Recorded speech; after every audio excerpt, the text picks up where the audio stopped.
Welcome बच्चों, कैसे हैं आप सभी। आप सारे बच्चों का मोस्ट वेलकम है, स्वागत है। गुड आफ्टरनून, नमस्कार।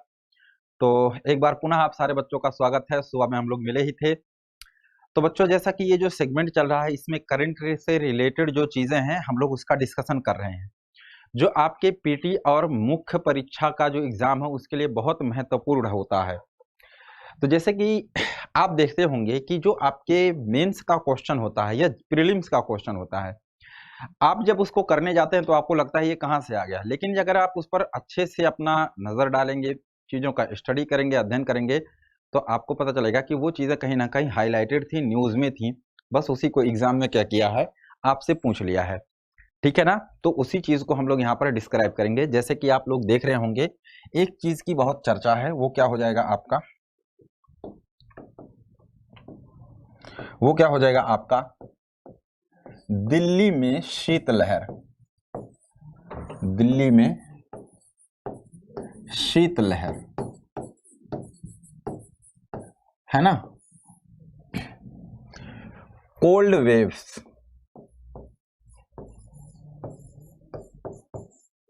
कोल्ड वेव इन दिल्ली है ना। कोल्ड वेव इन दिल्ली, ये काफी ज्यादा चर्चा में है। इसका संबंध बहुत व्यापक है, ज्योग्राफी से जुड़ा हुआ एक टर्म है। डिजास्टर मैनेजमेंट, आपदा प्रबंधन का ये हिस्सा है आपके डिजास्टर मैनेजमेंट में। और डिजास्टर मैनेजमेंट के साथ साथ आपके ज्योग्राफी फर्स्ट पेपर, जीएस में आप जानते हैं 4 पेपर होते हैं।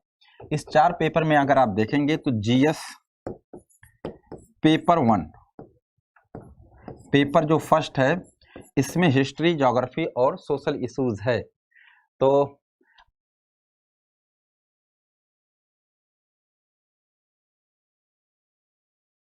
का जो हो क्या होगा, जीएस पेपर 1 जो है, इस जीएस पेपर 1 का जो ज्योग्राफी वाला सेक्शन होगा, इस ज्योग्राफी वाले सेक्शन में आपसे क्या कर सकता है, ज्योग्राफी वाले सेक्शन में यहाँ क्वेश्चन दे सकता है।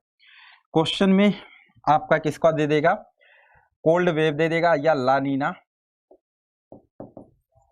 को जोड़ देगा किससे, कोल्ड वेव से। इससे जोड़ करके आपसे एग्जाम में प्रश्न पूछ सकता है, पहला। दूसरा, आपका जो जीएस पेपर 3 है, जीएस पेपर 3, इस जीएस पेपर 3 में, जिसमें आपका क्या है, economy, scientific environment, disaster management, आपदा प्रबंधन,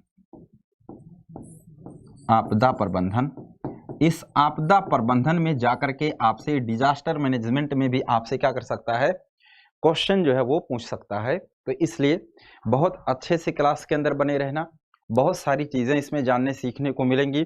बहुत अच्छे से इस क्लास को आप एंजॉय करिएगा। तो आइए हम लोग चलते हैं टॉपिक पर सीधा सीधा और स्टार्ट करते हैं, कोल्ड वेव इन दिल्ली। तो सबसे पहले हम लोग बात करेंगे, तो अभी हम लोग देखेंगे कि दिल्ली का जो तापमान है, किसका बच्चों, दिल्ली का टेम्परेचर, टेम्परेचर ऑफ दिल्ली किस महीने का, नवंबर के महीने का। नवंबर महीने का जो तापमान है वह क्या हो गया है, कम रहा है। क्या रहा है बच्चों, कम रहा है। और जो ये है ना, तापमान कम रहा है, ये औसत तापमान, औसत तापमान का मतलब दिन और रात का तापमान। तो औसत जो तापमान रहा है वो 17.2 डिग्री है ना, 17.2 डिग्री रहा है दिल्ली का टेम्परेचर, जो अब तक के 1962, ध्यान से सुनिएगा, 1962 ईस्वी के बाद पहली बार ऐसा हुआ है कि तापमान औसत इतना ज्यादा कम रहा है। 1962 के बाद पहली बार ऐसा रिकॉर्ड किया गया। यानी जब तापमान की स्थिति में गिरावट आएगी, टेम्परेचर में डिक्रीज होगा, टेम्परेचर डिक्रीज होगा, तापमान कम होगा, तब क्या होगा कि हवाएं जो होंगी वह ठंडी हो जाएंगी।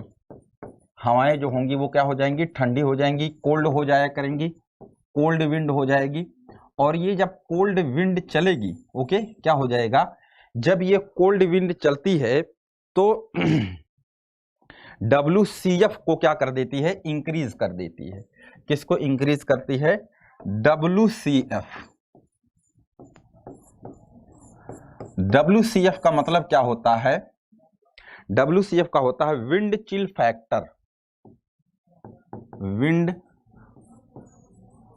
Chill factor, wind chill factor. और विंड चिल फैक्टर किसको बोलते हैं? विंड चिल फैक्टर का यहां पर मतलब क्या है ना, विंड चिल फैक्टर का मतलब क्या होता है कि कोई, चाहे वो मानव यानी शरीर हो मानव का, या कोई भी बॉडी हो, कोई भी क्या हो बॉडी, जैसे ईंटा पत्थर या कोई और चीज है, इसके साथ साथ जो है धरातलीय भाग, सरफेस एरिया, या कोई अन्य चीज जो क्या है, जिस जगह पर ये टेम्परेचर कम हुआ है वह मौजूद है, तो शरीर बॉडी धरातलीय जो भाग है वहां पर रेडिएशन का लेवल, रेडिएशन का लेवल, रेडिएशन लेवल,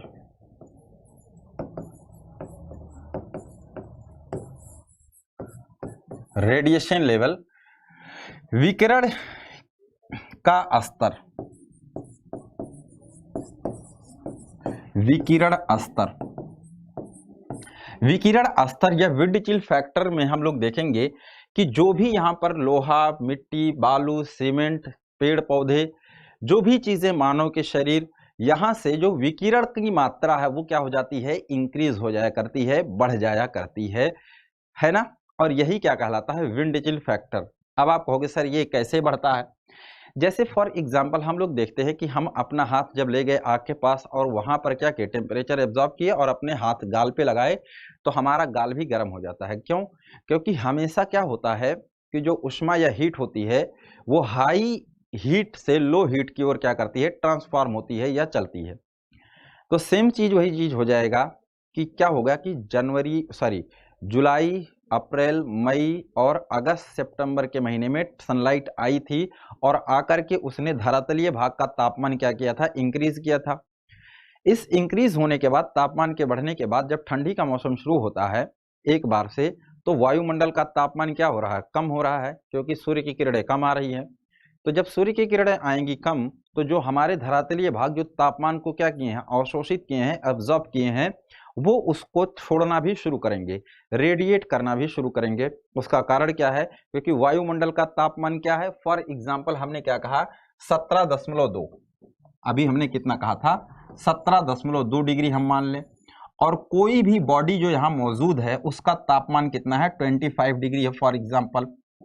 तो क्या होगा कि कोई जो बॉडी यहाँ पर मौजूद होगी, उस बॉडी से इस कम तापमान की ओर रेडिएशन होने लगेगा या विकिरण होने लगेगा। तो जब शीतलहर की स्थिति दिल्ली के अंदर बन रही है, ऐसी सिचुएशन में यहाँ पर विंड चिल फैक्टर क्या हो गया है, आपका इंक्रीज हो गया है।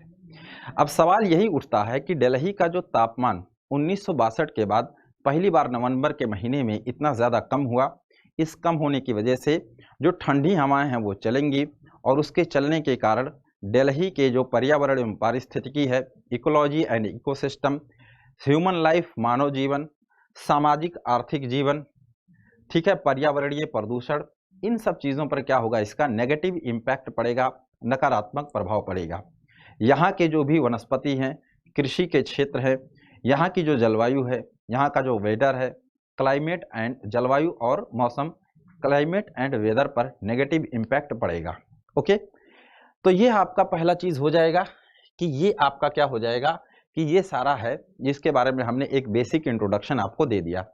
दूसरे फैक्टर में अगर हम लोग देखेंगे कि जो दिल्ली का अभी वर्तमान समय का, प्रेजेंट टाइम का टेम्परेचर इतना ज्यादा कम हुआ है, इसके कम होने के कौन कौन से कारक जिम्मेदार माने जा सकते हैं, आइए इन सारे कारकों के बारे में एक एक हम लोग देख लेते हैं।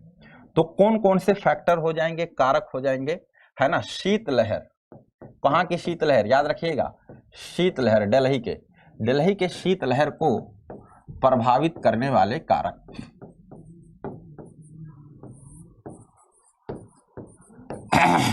करने वाले कारक। तो इसके बारे में जानकारी कौन दिया है, ध्यान रखिएगा, IMD, जो शीतलहर के बारे में डेटा वगैरह दिया है वो किसने दिया है, IMD। इसका हम लोग कहते हैं भारतीय मौसम विभाग, इंडियन मेट्रोलॉजिकल डिपार्टमेंट, भारतीय मौसम विभाग ने इसके बारे में जानकारी दी है, ये जानकारी मेरे तरफ से नहीं दी गई है, बस मैं आपको सूचना प्रोवाइड कर रहा हूँ, इंफॉर्मेशन। इंडियन मेट्रोलॉजिकल डिपार्टमेंट, भारतीय मौसम विभाग ने ये सारी जानकारी दी है और उसने ये भी बताया है कि जो दिल्ली के अंदर अभी वर्तमान में टेम्परेचर कम हुआ है और शीतलहर की स्थिति बन रही है, इसके लिए कौन कौन से कारक जिम्मेदार हैं। उनमें पहला कारक इसने किसका जिक्र किया है, इसमें इसने जो पहला फैक्टर का जिक्र किया है वो क्या है कि वायुमंडलीय बादल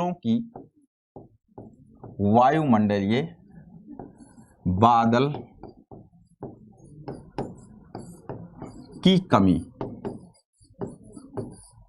वायुमंडलीय बादलों की कमी है ना, लैक ऑफ एटमॉस्फेरिक क्लाउड। जैसा कि हम लोग जानते हैं, हमने क्लास के अंदर आपको पढ़ाया था कि कई प्रकार के क्या होते हैं, बादल होते हैं। इसमें वर्षा बादल होता है।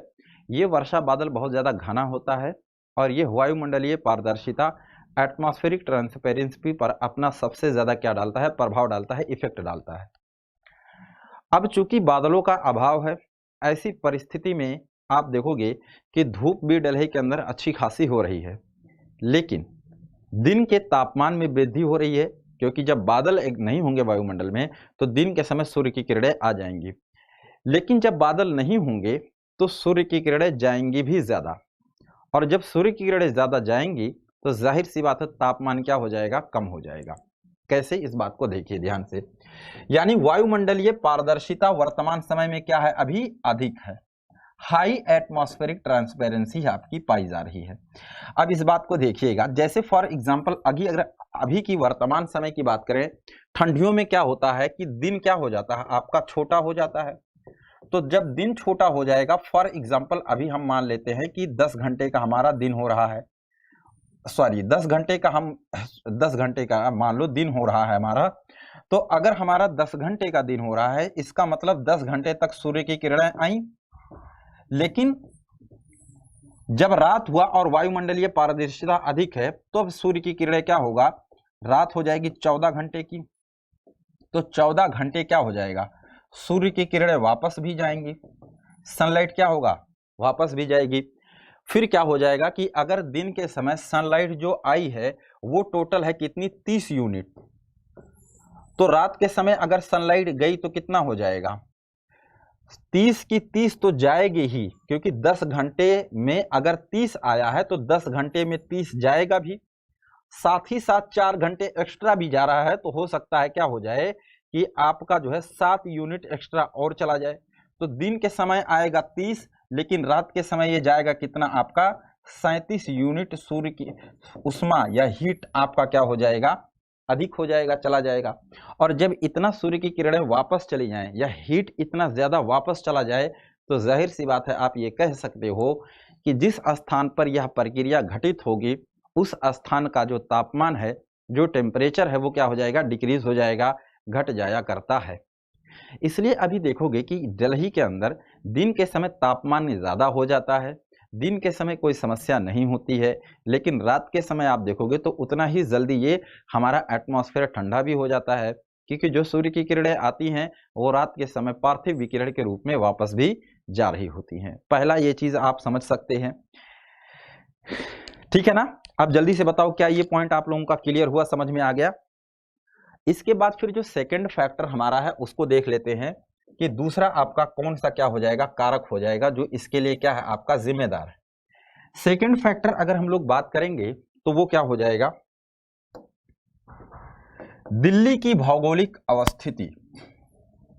दिल्ली की भौगोलिक अवस्थिति, भौगोलिक अवस्थिति इसके लिए क्या है बच्चों, आपका जिम्मेदार है।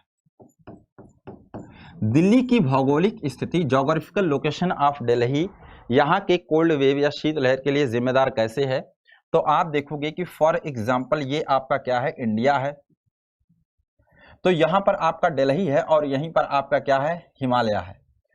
तो हिमालय के ये काफी पास है, और जैसा कि हम लोग जानते हैं कि हिमालय अधिक ऊंचे वाले क्षेत्रों में है, और जो चीज थोड़ा सा ऊंचे वाले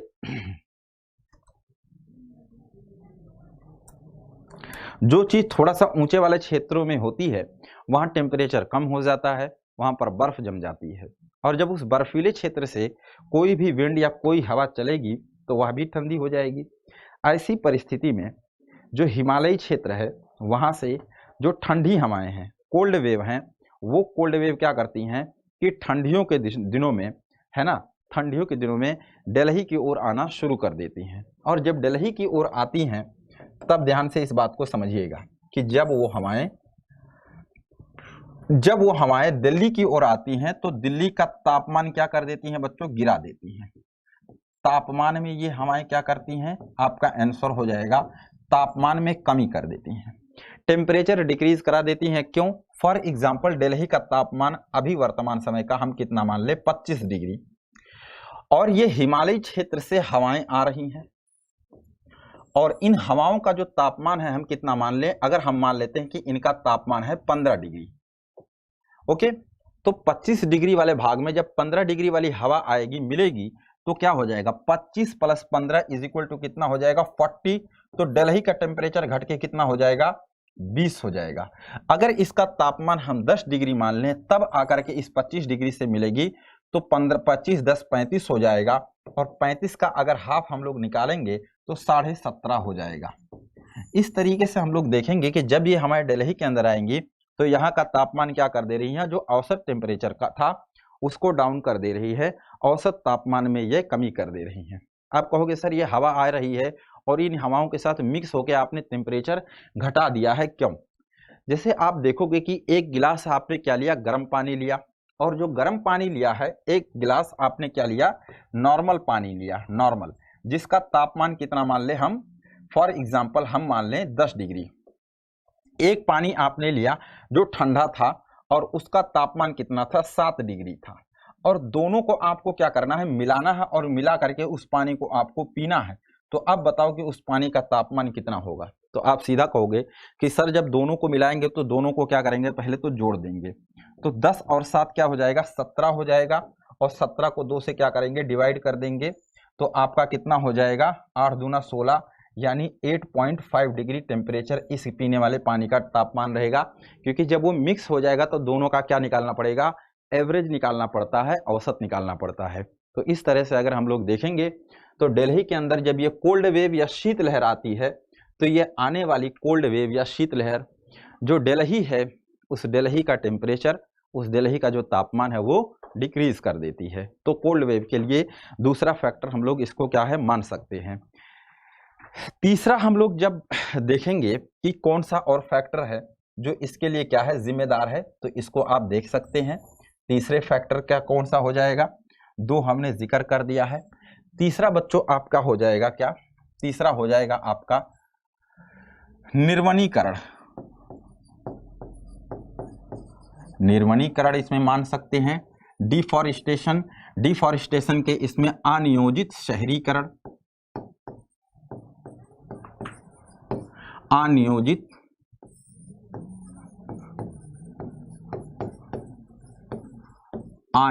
शहरीकरण, और इसके साथ साथ हम लोग देख सकते हैं क्या, है ना, concrete house, concrete house, concrete house, और इसके साथ साथ हम लोग इसमें क्या देख सकते हैं, ग्लोबल वार्मिंग अंतराल,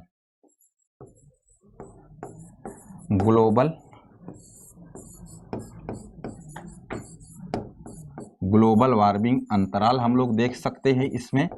इसमें एक फैक्टर जो हम लोग जोड़ सकते हैं वो क्या देख सकते हैं, जलवायु परिवर्तन, जलवायु परिवर्तन या क्लाइमेट चेंज के नाम से जिसको हम लोग जानते हैं, ओके, क्लाइमेट चेंज। तो ये जितना हमने नाम लिखा हुआ है, ये सारे के सारे आपके जो फैक्टर है, ये सारे फैक्टर इसके लिए क्या हो सकते हैं, जिम्मेदार हो सकते हैं। कैसे होते हैं, आइए हम लोग इनके बारे में एक एक करके क्या करते हैं, डिस्कस करते हैं। जब पेड़ पौधों को हम लोग काट देते हैं तो उस स्थान पर तापमान गर्मियों में बढ़ भी सकता है और ठंडियों के दिनों में तापमान बहुत ज़्यादा घट भी सकता है। जब टेम्परेचर किसी भी जगह का घट जाएगा तो वही हमारा कोल्ड वेव बन जाया करता है, शीत लहर बन जाया करता है। निर्वनीकरण, जहाँ पर पेड़ पौधे होते हैं वो क्या करते हैं, पेड़ पौधे की आने वाले सूर्य की किरणों का अवशोषण करते हैं, और अवशोषण करने के बाद पेड़ पौधे अपने अंदर क्या करते हैं, रासायनिक अभिक्रिया करते हैं, केमिकल रिएक्शन या बायोलॉजिकल केमिकल रिएक्शन, जैव रासायनिक अभिक्रिया करते हैं। उन दौरान वो ऊष्मा को क्या करते हैं, रिलीज करते हैं। ऐसी परिस्थिति में जब रात के समय सूर्य की किरणें नहीं आती हैं तो ये पेड़ पौधे जो ऊष्मा अवशोषित किए हैं और जो रासायनिक अपक्रिया से ऊष्मा उन्होंने क्या है अवशोषित किया है, उसको वो रिलीज करते हैं वायुमंडल के अंदर। यही कारण है कि जब आप जो है ठंडियों के दिनों में पेड़ पौधों के नीचे जाते हैं तो आपको गर्म सा महसूस होता है, ठीक है ना। तो ये एक कारण आपका हो जाएगा डिफॉरेस्टेशन, निर्वनीकरण। आप देखोगे कि शहर जो है ना, शहर के अंदर दूर दूर तक क्या है, पेड़ पौधे नजर नहीं आ रहे हैं। दिल्ली के अंदर अगर आप देखोगे तो यहाँ पर भी क्या है, पेड़ पौधों की आबादी, पेड़ पौधों की संख्या बहुत ज्यादा कम है। हालांकि तुलना अगर किया जाए दिल्ली के शहर का, तो दिल्ली के शहर में जो पेड़ पौधे हैं ये अन्य शहरों की तुलना में अधिक आप कह सकते हैं। लेकिन अगर हम लोग जो है उसका भूमि प्रतिशत के रूप में निकालें, यानी 100 एकड़ जमीन में कितना जो है, 100 एकड़ जमीन में कम से कम 33 एकड़ क्या होना चाहिए, पेड़ पौधों के लिए होना चाहिए। वो प्रतिशत का क्या है यहाँ पर अभाव है, जिसकी वजह से इस क्षेत्र के अंदर भी शीतलहर या कोल्ड वेव की जो समस्या है वो जन्म ले रही है। इसके साथ साथ अगर हम लोग देखेंगे तो दूसरा अनियोजित शहरीकरण, अनऑर्गेनाइज अर्बनाइजेशन हो रहा है। घर किस तरीके से होने चाहिए, वहां की जलवायु के हिसाब से होने चाहिए। जैसे दिल्ली के अंदर जिस प्रकार की जलवायु, मिट्टी के घर होने चाहिए थे, घास फूस के घर हों तब तो ठीक है, बट हम लोगों ने क्या किया है कि जगह जगह घर बना दिए, बहुत ज्यादा घर बना दिए, रोड कंस्ट्रक्शन कर दिया, पुल बना दिया है, हर जगह क्या कर दिया है, एकदम से जो है निर्माण कार्य कर दिया है, उद्योग लगा दिए हैं, वहां से गैसेज निकल रही हैं, प्रदूषण हो रहा है, हानिकारक गैसें निकल रही है जो हमारे एटमॉस्फेयर में जा करके वहां के गैसीय प्रतिशत को चेंज कर रही हैं और उसका नेगेटिव प्रभाव यहाँ के मौसम और जलवायु पर पड़ रहा है। क्योंकि शीतलहर भी मौसम का एक हिस्सा है, तो इस पर भी नेगेटिव इम्पैक्ट जो है हमारे जो है अनियोजित शहरीकरण, अनऑर्गेनाइज अर्बनाइजेशन का जो है इम्पैक्ट पड़ता है। इसके साथ साथ अगर हम लोग देखेंगे तो क्या होता है, कंक्रीट हाउसेस, जैसा कि मैंने अभी डिस्कस किया है कि जो कंक्रीट हाउसेस होते हैं, ये कंक्रीट हाउसेस क्या होते हैं, ये एक डेजर्ट की तरह शहरों को परिवर्तित कर देते हैं, जिसको हम लोग अर्बन डेजर्ट भी कह सकते हैं। और ये बात हम लोग कह सकते हैं कि जो शहर है, जो आपके शहर हैं, वो एक अर्बन डेजर्ट में कन्वर्ट हो रहे हैं, है ना, शहरी मरुस्थल में परिवर्तित हो रहे हैं शहर। क्यों? क्योंकि जिस तरह से मरुस्थल के अंदर की विशेषताएं होती है कि वहाँ पेड़ पौधों का अभाव होता है, वहाँ पर दिन के समय जो सूर्य की किरणें आती हैं वो रात के अंदर चली जाती हैं, और वहाँ पर जो दैनिक तापांतर है, यानी दिन और रात के बीच के तापमान का जो अंतर है, वही अंतर शहरों के अंदर भी आपको देखने को मिल सकता है। उसका मुख्य कारण क्या है कि यहाँ पर जो आपके शहर है, यहाँ पर जो आपके क्या है अर्बन एरियाज है, वो पूरी तरह से कंक्रीट हाउसेस के बने हुए हैं, जो क्या है, पथरीला क्षेत्र है। जो पथरीला क्षेत्र होता है वह क्या होता है, ठंडियों में बहुत ज्यादा ठंडा हो जाता है और गर्मियों में बहुत ज्यादा क्या हो जाता है, गर्म हो जाता है। क्यों? क्योंकि वह उष्मा के लिए क्या होता है, ट्रांसपेरेंट या पारदर्शी नहीं होता, उसमें उष्मा का एब्जॉर्प्शन या अवशोषण नहीं होता है, जिसकी वजह से जो भी कंक्रीट हाउसेस होते हैं उसका ऊपरी सतह गर्म होगा, बाकी और अंदर उष्मा नहीं जा पाती है। और जब अपर लेयर, ऊपरी सतह ही केवल गर्म होती है, तो उसके गर्म होने के कारण क्या होगा कि खूब ज़्यादा तापमान हो जाएगा और आसपास का जो वायुमंडलीय भाग होगा वहाँ पर टेम्परेचर ज़्यादा होगा। जैसे आपने अपने घरों में ग्रेनाइट लगा हुआ देखा होगा, अगर उस ग्रेनाइट पर अगर गर्मियों के दिनों में आप चले जाएं 2 बजे, 1 बजे, 12 बजे, तो आपके पैर पूरी तरह जल जाएंगे। लेकिन वहीं ग्रेनाइट पर अगर आप ठंडियों में चले जाएं तो आपके पैर पूरी तरीके से क्या हो जाएंगे, ठंडे हो जाएंगे।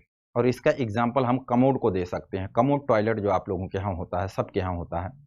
अब कमोड टॉयलेट किसका बना है? पथरीले चीजों का बना है। अब आप बताइए कि ठंडियों में जब उस पर बैठना पड़ेगा तो क्या आपकी दशा होती है, मतलब समझ रहे हो ना, वो क्या है, शीतलहर की वजह से। अगर उसी जगह वो मिट्टी का बना हुआ होता तो इतनी समस्या नहीं होती। तो जो कंक्रीट हाउसेस होते हैं ना, वो कंक्रीट हाउसेस ठंडियों में बहुत ज़्यादा ठंडे हो जाते हैं, और जब ठंडे हो जाएंगे, कोल्ड हो जाएंगे, तो जाहिर सी बात है क्या चीज़ आपको देखने को मिलेगा कि उसी के कारण, उसी की वजह से आपके एटमॉस्फेयर का टेम्परेचर भी कम हो जाएगा, और जब तापमान में कमी आएगी टेम्परेचर डिक्रीज होगा तो उसका नेगेटिव इम्पैक्ट वहाँ के एटमॉस्फेयर, वहाँ के वायुमंडल पे पड़ेगा, वेदर पे पड़ेगा, मौसम पे पड़ेगा, और जो शीतलहर है उसकी उत्पत्ति होगी, उसका विकास होगा। तो ये सारी चीजें आप लोग देख सकते हैं। इसके बाद फिर हमारा क्या है अगला, ग्लोबल वार्मिंग अंतराल। ग्लोबल वार्मिंग अंतराल का मतलब क्या होता है कि किसी स्थान का जो तापमान है, किसी स्थान का जो तापमान है वह तापमान सामान्य तापमान से या तो अधिक हो जाए या जो सामान्य तापमान है उससे कम हो जाए। जैसे फॉर एग्जांपल हम दिल्ली का टेम्परेचर कितना मान लें, औसतन 29 मान लें फॉर एग्जांपल, और औसत अगर हम 9 मान लें तो यहाँ का टेम्परेचर अगर बढ़ करके क्या हो जा रहा है 30 गर्मियों में, और ठंडियों में घर करके कितना हो जा रहा है 28 या 27 हो जा रहा है, तब इसी घटना को हम लोग किस नाम से जानते हैं, ग्लोबल वार्मिंग गैप या ग्लोबल वार्मिंग अंतराल के नाम से हम लोग जानते हैं। और उसके बाद फिर आपका लास्ट में जो चीज आ जाता है उसका नाम क्या है, जलवायु परिवर्तन या क्लाइमेट चेंज। क्लाइमेट चेंज का मतलब ही यही होता है कि जो परिस्थितियां, जो विशेषताएं मौसम की अपने एक निश्चित समय पे होती थीं वो उस निश्चित समय पे ना होके बल्कि उसके आगे शिफ्ट हो जाए या उसके पीछे शिफ्ट हो जाए, और जब ऐसा होता है तब उसको हम लोग जलवायु परिवर्तन या क्लाइमेट चेंज कहते हैं। जैसे कि हमने अभी आपको जो बताया जैसा कि मैंने आपको क्या बताया है बच्चों, मैं अभी पढ़ा लूँ, लास्ट में मैं आपसे आप लोग क्वेश्चन लिखते रहिएगा जो आपके डाउट्स हैं। लास्ट में हम एक सेशन रखेंगे जिसमें आप सारे बच्चे सवाल कीजिएगा और मैं उन सवालों का क्या करूंगा, आपको जवाब दूंगा, ठीक है। तो ये सारी चीजें हैं। अब अगर हम लोग जलवायु परिवर्तन की बात करें या क्लाइमेट चेंज की बात करें तो जलवायु परिवर्तन या क्लाइमेट चेंज में आपको क्या चीज देखने को मिलेगी,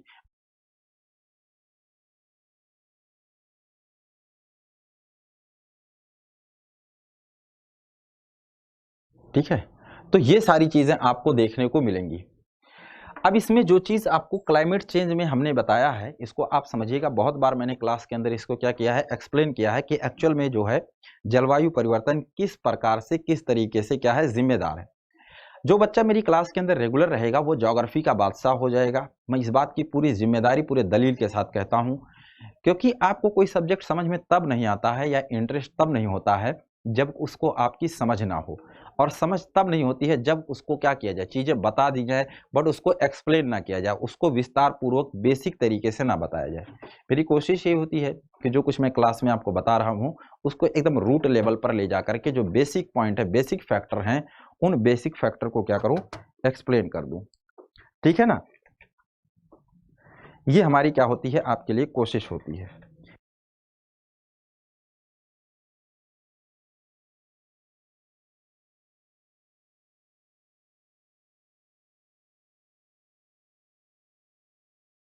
ठीक है, तो ये सारी चीजें आपको क्या है देखने को मिलेंगी।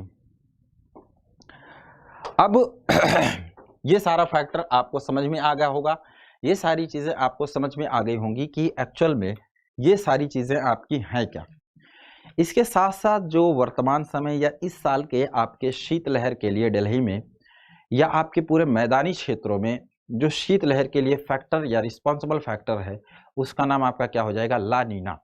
क्या आंसर हो जाएगा, ला नीना। ला नीना अभी वर्तमान समय में घटना जो है वो बहुत ज़्यादा हाईलाइटेड है और ये इसको जानना बहुत ज़रूरी है। बहुत ज़्यादा बच्चों को डिफिकल्टीज होती है कि एक्चुअल में ला नीना है क्या, है ना। ये बहुत ज़्यादा प्रॉब्लम होती है और इसको समझ में भी नहीं आता है कि एक्चुअल में क्या होता है, कि ये है क्या। तो ला नीना को हम लोग अभी बाद में देखेंगे या ला नीना देख लेते हैं, उसके बाद फिर हम लोग आएंगे। तो ये जो शीतलहर है ना, इस शीतलहर का दिल्ली के ऊपर इम्पैक्ट क्या होगा, दिल्ली के ऊपर प्रभाव क्या होगा, इसके बारे में हम लोगों को क्या करना है, स्टडी करना है और फिर उसका सॉल्यूशन क्या है। तो आइए अब हम लोग देखते हैं एक लास्ट फैक्टर जो इसके लिए क्या है जिम्मेदार है, वो क्या हो जाएगा, ला नीना। क्या हो जाएगा, ला नीना। तो ला नीना को हम लोग देख लेते हैं।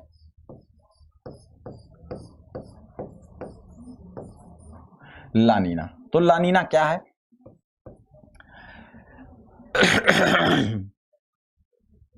ला नीना के बारे में आइए हम लोग देखते हैं। तो सबसे पहले एक लाइन में हम लोग अगर बोलें कि ला नीना क्या है तो आप कहोगे कि जो ला नीना है सर, वो ला नीना एक मौसमी घटना है। ला नीना क्या है, एक मौसमी घटना है जो हमारे भारतीय मॉनसून, ऑस्ट्रेलिया और इन सब रीजन पर अपना क्या करती है, प्रभाव डालती है। एक मौसमी घटना है, याद रखिएगा, ला नीना एक मौसमी घटना है जिसका प्रभाव ऑस्ट्रेलिया और भारत सहित जो है इन सब जो तटवर्ती देश हैं उन पर इनका प्रभाव होता है। एक लाइन में अगर हम लोग देखेंगे डेफिनेशन में। अब ला नीना की पूरी प्रक्रिया को अगर देखेंगे कि ला नीना की प्रक्रिया है क्या, इसको अगर हम विस्तार पूर्वक देखेंगे तो कई सारी चीजें और भी उभर के इसके बारे में आएंगी, ठीक है ना। तो अगर हम लोग सीधा सीधा बात करेंगे तो ला नीना क्या है, तो हम लोग देखेंगे ये हमारा क्या है, दक्षिण अमेरिका है। और दक्षिण अमेरिका के बाद अगर हम लोग देखेंगे तो दक्षिण अमेरिका का ये वाला जो क्षेत्र है ये है साउथ पैसिफिक ओशन।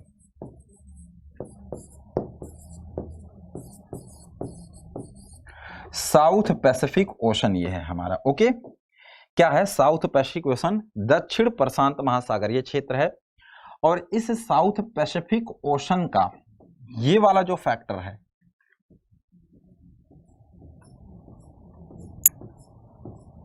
ये वाला जो क्षेत्र है, यहां पर एक ओशियनिक करंट, एक समुद्री धारा चला करती है। इस समुद्री धारा को हम लोग किस नाम से जानते हैं बच्चों, इस समुद्री धारा का नाम क्या है भाई, इस समुद्री का नाम है पेरू जलधारा। पेरू जलधारा या पेरू करंट के नाम से हम लोग इसको जानते हैं, या हुम्बोल्ट भी इसी को कहा जाता है, पेरू करंट, या इसी को हम लोग किस नाम से जानते हैं, हुम्बोल्ट। हुम्बोल्ट करंट या हुम्बोल्ट जलधारा के नाम से हम लोग इसको जानते हैं। अब ये जो आपका बच्चों क्या है, हुम्बोल्ट जलधारा है या हुम्बोल्ट करंट है, इसको आप क्या कीजिए, ध्यान से समझने की कोशिश कीजिएगा। ये जो हुम्बोल्ट करंट है ये क्या है, इसको आप ध्यान से क्या कीजिएगा, समझने की कोशिश कीजिएगा, ओके, कि ये हुम्बोल्ट करंट एक्चुअल में है क्या। तो हुम्बोल्ट करंट एक ठंडी जलधारा है ना, क्या है, हुम्बोल्ट एक ठंडी जलधारा है, लेकिन इसी का नाम दो और भी है। ये जो हुम्बोल्ट जलधारा है इसको दो नाम और दिया गया है। इसी को हम लोग एल नीनो के नाम से भी जानते हैं, और इसी को हम लोग किस नाम से जानते हैं,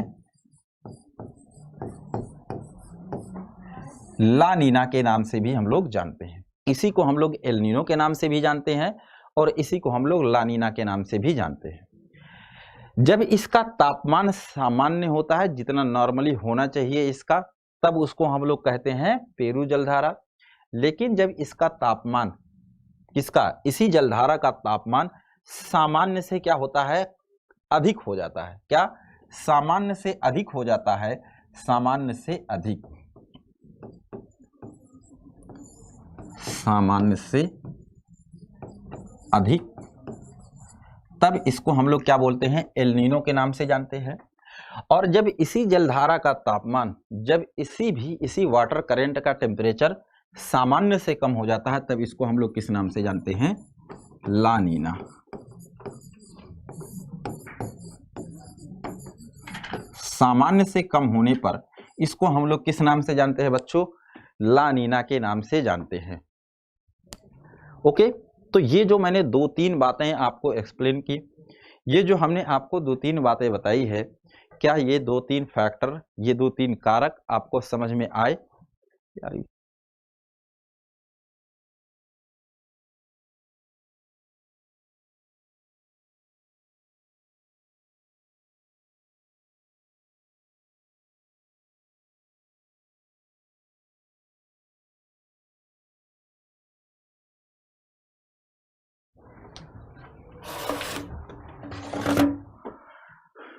पेरू जलधारा या हुम्बोल्ट या पेरू करंट के नाम से हम लोग इसको जानते हैं,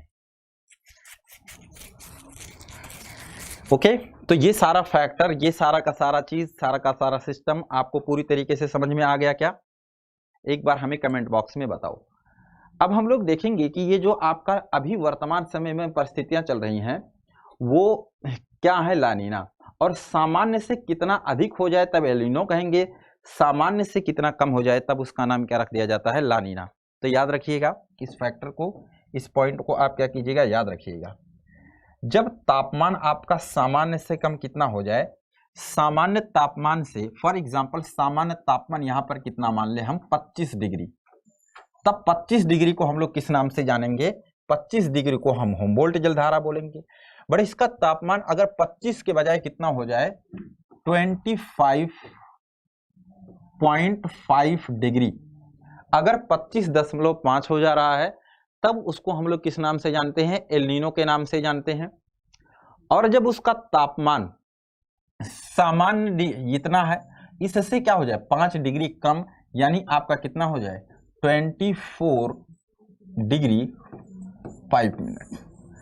अगर 25.5 हो जा रहा है तब इस घटना को हम लोग किस नाम से जानते हैं बच्चा, तब हम लोग इस घटना को हम लोग किस नाम से जानते हैं, ला नीना के नाम से जानते हैं। तो ये आपका क्या हो जाएगा, एल नीनो और ला नीना।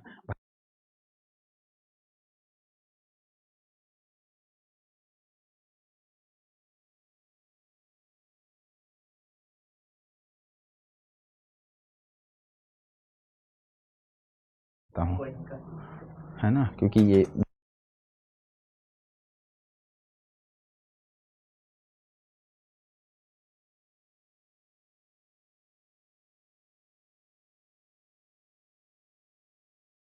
तो ये सारा का सारा आपका क्या हो जाएगा, फैक्टर है, जिसके बारे में हमने आपको क्या किया, एक एक करके सारी चीजें आपको एक्सप्लेन कर दी, बता दी।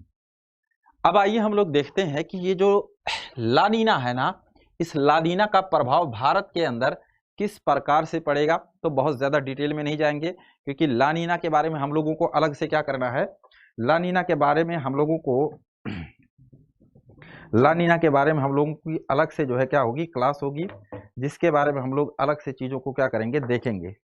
ओके, तो जो ला नीना है उसको हम लोगों को अलग से देखना है, उसमें हम लोग एक एक करके सारी चीजों को फिर से देखेंगे। लेकिन अभी फिलहाल जो हम लोगों को पढ़ना है वो है कि ला नीना जो आपका है बच्चों, इसका संबंध आपका क्या है, इस ला नीना का संबंध किस प्रकार से आपके, इस ला नीना का संबंध आपके किस प्रकार से जो है, जो आपका वेदर एंड क्लाइमेट है, जो आपका वेदर एंड क्लाइमेट जिसका पार्ट आपका क्या है, जिसका आपका पार्ट ये है, उससे किस प्रकार से है। जो एल नीनो ला नीना है उसका संबंध आपके कोल्ड वेव से किस प्रकार से है और क्या ये प्रभाव डालेगी। तो इतनी तो बेसिक बात एक पता चल गई कि हाँ एक्चुअल में ला नीना है क्या। ये बात तो आप सारे बच्चों को पता चल ही गई है कि ला नीना है क्या। अब इसके बाद फिर बच्चों हम लोग चलते हैं, इसके बाद अगला फैक्टर लेते हैं और उसके बारे में क्या करेंगे, देखेंगे एक एक करके। तो बच्चों अगला हमारा जो हो जाएगा वो क्या होगा, ठीक है। तो अगला हमारा क्या हो जाएगा, अब इसके बाद फिर हम लोग देखेंगे कि इसका प्रभाव कैसे पड़ने वाला है इंडियन वेदर पर या शीतलहर में। तो जब हम लोग बात करते हैं किसका, ला नीना का, ओके, किसका बात करते हैं, ला नीना का। तो ला नीना का क्या हो जाएगा प्रभाव भारत के अंदर, ला नीना प्रभाव कहां पर, प्रभाव बच्चों भारत के अंदर। अभी याद रखिएगा मैंने इसकी प्रक्रिया नहीं बताई है, प्रोसेस नहीं बताई है कि एक्चुअल में ला नीना है क्या, मैंने इतना बताया, बट ये कैसे आ रहा है और आ करके कैसे ये क्या करेगा, इम्पैक्ट डालेगा, ये पूरी की पूरी जो प्रक्रिया है वो बहुत ज्यादा टेक्निकल है, जटिल है। अगर हम उसके एक्सप्लेनेशन में जाएंगे मेरे बच्चे तो इसमें क्या लग जाएगा, काफी ज्यादा समय लग सकता है, और जो हमारे पास टाइम है वो टाइम क्या है, कम है। तो इसीलिए हम लोग जो है अपने समय के दायरे में रहते हुए इसके जो बेसिक फंडामेंटल चीजें हैं उसके बारे में बात कर लेंगे, और हम लोग किसी दिन और क्लासेस रख लेंगे जिसमें हम लोग ला नीना की जो पूरी प्रक्रिया है उस पूरे प्रोसेस को, उस पूरी प्रक्रिया को अच्छे से क्या करेंगे, समझ लेंगे, ठीक है ना। अब बच्चों इसके बाद फिर हम लोग चलते हैं आगे और एक एक करके और जो भी फैक्टर हैं उसके बारे में क्या करेंगे, हम लोग बात करेंगे। तो अगला जो हमारा हो जाएगा वो क्या होगा, इस बात को आप समझिए। इसके प्रभाव में, इसके प्रभाव में कहा जाता है ना, इसके प्रभाव की अगर हम लोग बात करें, इसके इम्पैक्ट में, तो पहला कहा जाता है कि इसके कारण, ला नीना के कारण जो आपका हिमालय क्षेत्र है उसमें जो बर्फबारी है ना, क्या हो जाएगा, जो बर्फबारी है उस बर्फबारी में कमी आएगी, ध्यान से सुनिएगा, बर्फबारी में क्या होगी, कमी आएगी। क्यों आएगी, कैसे आएगी, इसके बारे में भी बात कर लूंगा। दूसरा, आपका जो लौटता हुआ रेट मानसून है, रिट्रेटिंग मानसून है, जो मानसून आपका जाएगा और दक्षिण भारत के पूर्वी तटीय क्षेत्र में, तमिलनाडु वाले क्षेत्र में जहां पर कावेरी नदी है, उस क्षेत्र के अंदर क्या करता है, रेनफॉल या वर्षा करता है। ये आपका लौटता हुआ मानसून क्या पड़ जाएगा, कमजोर पड़ेगा। ध्यान से सुनिएगा, क्या पड़ जाएगा, कमजोर पड़ जाएगा या वीक पड़ जाएगा। और तीसरा, भारत के अंदर जो ठंडियों के दिनों में क्या होगी, वर्षा होती है मैदानी क्षेत्रों के अंदर, उस ठंडियों में जो वर्षा होगी, उस वर्षा में भी क्या आ सकता है, इसका कमी आ सकता है। और इसके साथ साथ आपका क्या हो जाएगा, चौथा फैक्टर, कि इसके कारण जो आपका मैदानी क्षेत्र है, यानी गंगा का मैदानी क्षेत्र, गंगा का कौन सा बच्चों, आपका मैदानी क्षेत्र या प्लेन रीजन या प्लेन एरिया जो आपका है गंगा के मैदानी क्षेत्र का, इस प्लेन एरियाज के अंदर, इस प्लेन एरियाज के अंदर क्या हो जाएगा, शीतलहर, लंबी शीतलहर हो सकता है। क्षेत्र में शीतलहर की परिस्थितियां बन सकती हैं, शीतलहर की परिस्थितियां बन सकती हैं। शीतलहर की जो परिस्थितियां हैं या जो शीतलहर की कंडीशन है, वह क्या हो सकती है, बन सकती है। तो ये सारा का सारा 4-5 फैक्टर है। इस चारों पांचों फैक्टर को आप अच्छे से क्या कर सकते हैं, समझ सकते हैं। तो ये सारे क्या हो जाएंगे, फैक्टर हो जाएंगे, इसके इम्पैक्ट हो जाएंगे। आइए हम लोग चलते हैं, इसके बारे में हम लोग क्या करेंगे, है ना, इसके बारे में हम लोग एक एक करके चीजों को देखेंगे, समझते हैं एक एक करके एक्सप्लेनेशन। अब देखो, मैंने कहा है कि प्रक्रिया के बारे में नहीं बताएंगे, अब प्रक्रिया लंबी हो जाएगी, इसलिए सीधा सीधा चलते हैं कि बर्फबारी में कमी क्यों आएगी। इसका कारण ये है कि जब हमारा जो लानीना आएगा और उस तापमान में कमी आएगी, तो समुद्री क्षेत्रों से जो आर्द्र हवाएं भारत के अंदर आती हैं, जो ह्यूमिड एयर आती है, वह नहीं आएगी ज्यादा। और जब ह्यूमिड एयर नहीं आएगी तो फिर जाहिर सी बात है यही आर्द्रता बाद में जाएगा, जिसका टेम्परेचर कम होता है और वही बर्फबारी में क्या होता है, कन्वर्ट होता है, परिवर्तित होगा। तो जाहिर सी बात है जब वो नहीं आएगी तो फिर इसमें क्या आएगा, कमी आएगा। दूसरा, ठंडियों में वर्षा में भी क्या आएगा, कमी आएगा। इस बात को आप ध्यान से समझिएगा, वर्षा में क्या आएगा, कमी, क्योंकि ह्यूमिडिटी या जो आर्द्रता होती है वही आर्द्रता निर्धारित करती है वर्षा को। और चूंकि यहाँ पर लैक ऑफ ह्यूमिडिटी होगा तो लैक ऑफ रेनफॉल या लैक ऑफ जो है वर्षा की भी कमी हो जाएगी। और गंगा का जो मैदानी क्षेत्र में है, इसमें जो शीतलहर है वो क्या हो जाएगा, बढ़ेगा। कारण क्या है शीतलहर के बढ़ने का, शीतलहर के बढ़ने का कारण अगर देखोगे तो कारणों में क्या देखोगे कि सर जो समुद्री क्षेत्र होते हैं ना, इसका तापमान, समुद्री क्षेत्र जो होते हैं इसका जो तापमान होता है वो औसत होता है। और जब वहां से हवाएं आती हैं तो उनका तापमान भी क्या होता है, औसत होता है, एवरेज होता है। और चूंकि ठंडियों के दिनों में ठंडियों के दिनों में जो महाद्वीपीय भाग होते हैं उसका तापमान ओशियनिक भाग से, समुद्र भाग से घट जाया करता है। तो अगर भारत के द्वीपीय महाद्वीपीय भाग का अगर तापमान हम मान लें क्या 20 डिग्री, तो ओशियन का टेम्परेचर 27 डिग्री हो सकता है। तो इसका मतलब 27 डिग्री वाली हवाएं क्या होंगी, भारत की ओर जब आएंगी तो यहाँ का तापमान किसका, जो एवरेज टेम्परेचर होगा उसको क्या कर देती हैं, इंक्रीज कर देती हैं। लेकिन अगर आप देखोगे कि ऑलरेडी क्या हो रहा है कि जो ओशियनिक रीजन है उसका टेम्परेचर क्या हो रहा है, लानीना के कारण डिक्रीज हो रहा है। ऐसी कंडीशन में जो हवाएं जो भारत के अंदर आनी चाहिए वो नहीं आ पाएंगी। और जब नहीं आएंगी तो जो औसत तापमान है भारत का वो क्या हो जाएगा, कम हो जाएगा। और जब कम हो जाएगा तो वहां पर शीतलहर की जो परिस्थितियां हैं, जो शीतलहर की कंडीशन है, वह कंडीशन जाहिर सी बात है बन जाएगी। तो इस तरीके से हम लोग कह सकते हैं कि इस शीतलहर के कारण, इस शीतलहर की वजह से भारत के अंदर कुछ इस प्रकार की परिस्थितियां, कुछ इस तरह की जो विशेषताएं हैं वो जन्म ले सकती है। अब एक बार मेरे प्यारे बच्चों, अब हमें कमेंट बॉक्स में बताओ कि हमने अच्छा, अब ला नीना का दिल्ली के कोल्ड वेव से क्या संबंध है। तो जाहिर सी बात है कि जब मैदानी क्षेत्रों का तापमान कम हो रहा है तो मैदानी क्षेत्रों से सटा हुआ भाग आपका कौन सा है, दिल्ली भी है, तो उसी के वेदर उसी का इम्पैक्ट जो है दिल्ली पर भी पड़ेगा। और जब दिल्ली पर पड़ेगा तो जो दिल्ली का टेम्परेचर है, जो दिल्ली का तापमान है, उस तापमान में भी क्या आएगा, कमी आएगी, उसमें भी क्या होगा, कमी देखने को मिलेगा। तो ये सब मेरे प्यारे साथियों, मेरे प्यारे बच्चों था जिसके बारे में हमने आपको क्या किया है, एक एक करके सारी चीजें बताई हैं। अब हमें एक बार कमेंट बॉक्स में बताएं कि क्या आप सारे लोगों को ये सारी चीजें समझ में आ गई हैं या नहीं आई हैं। जल्दी से जवाब दो।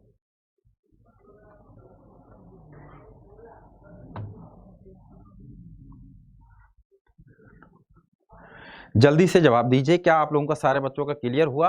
अब जो ये शीतलहर है, इस शीतलहर का प्रभाव मौसम जलवायु के साथ साथ यहाँ के कृषि अर्थव्यवस्था और सरकार पर, पर्यावरणीय प्रदूषण पर किस प्रकार से क्या पड़ेगा, प्रभाव पड़ेगा, यानी शीतलहर का प्रभाव अगला हमारा हो जाएगा।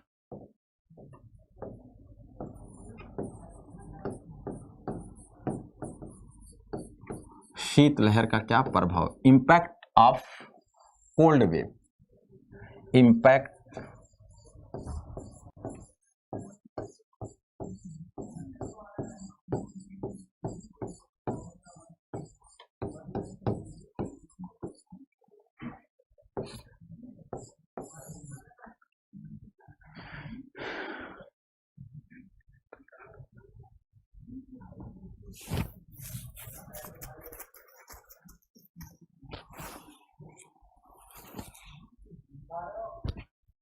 ठीक है ना।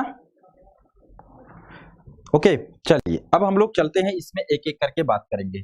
पहली बार क्या होगा कि जब तापमान में कमी आएगी, शीतलहर हो जाएगा, तो हवाएं क्या हो जाएंगी, सिकुड़ेंगी, भारी हो जाएंगी। और ऐसी परिस्थिति में दिल्ली का जो प्रदूषण स्तर है, वह प्रदूषण स्तर क्या हो जाएगा, बढ़ जाएगा। पोल्यूशन लेवल क्या हो जाएगा, बढ़ जाएगा। दिल्ली के अंदर धुंध बन जाएंगे। वायुमंडलीय जो पारदर्शिता है, पारदर्शिता वह क्या हो जाएगी, पारदर्शिता घटेगी। और जब ट्रांसपेरेंसी क्या होगी, डिक्रीज हो जाएगी, विजिबिलिटी घटेगी। तो इस पारदर्शिता के घटने के कारण ही है ना, इस विजिबिलिटी के घटने के कारण क्या हो जाएगा, एक्सीडेंट क्या होगा, बढ़ जाएगा। रोड एक्सीडेंट क्या हो जाता है, इंक्रीज हो जाएगा। दूसरा आपका क्या हो जाएगा, पॉल्यूशन लेवल जब बढ़ेगा तो श्वसन में समस्या हो जाएगी, श्वसन, सांस लेने में समस्या। इसके साथ साथ जो है अस्थमा वाले पेशेंट को, है ना, अस्थमा वाला जो पेशेंट होगा उसके लिए भी क्या हो जाएगी, समस्या हो जाएगी। हार्ट रिलेटेड जो प्रॉब्लम्स हैं उसकी क्या होगी, प्रॉब्लम्स क्रिएट हो जाएंगे।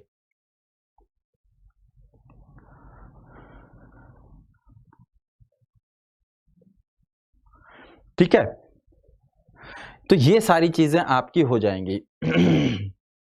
अस्थमा की प्रॉब्लम है, निमोनिया के जो पेशेंट है, यानी जो बीमारियां हैं वो बढ़ जाएंगी, आंखों में जलन होने लगेगा। और इसकी वजह से जो आपका कोरोना केस है, वो कोरोना केस दिल्ली के अंदर क्या हो सकता है, इंक्रीज भी हो सकता है। क्यों, क्योंकि जाहिर सी बात है, ये जो पोल्यूशन लेवल इंक्रीज होगा, इसका रिलेशन, इसका संबंध आपके किससे है, लंग्स से है। जो कोरोना महामारी है, इसका संबंध भी आपके किससे है, लंग्स से है। तो आपके फेफड़े में इन्फेक्शन होगा और कोरोना उस पर क्या क्या करेगा, वायरस अपना अटैक डालेगा।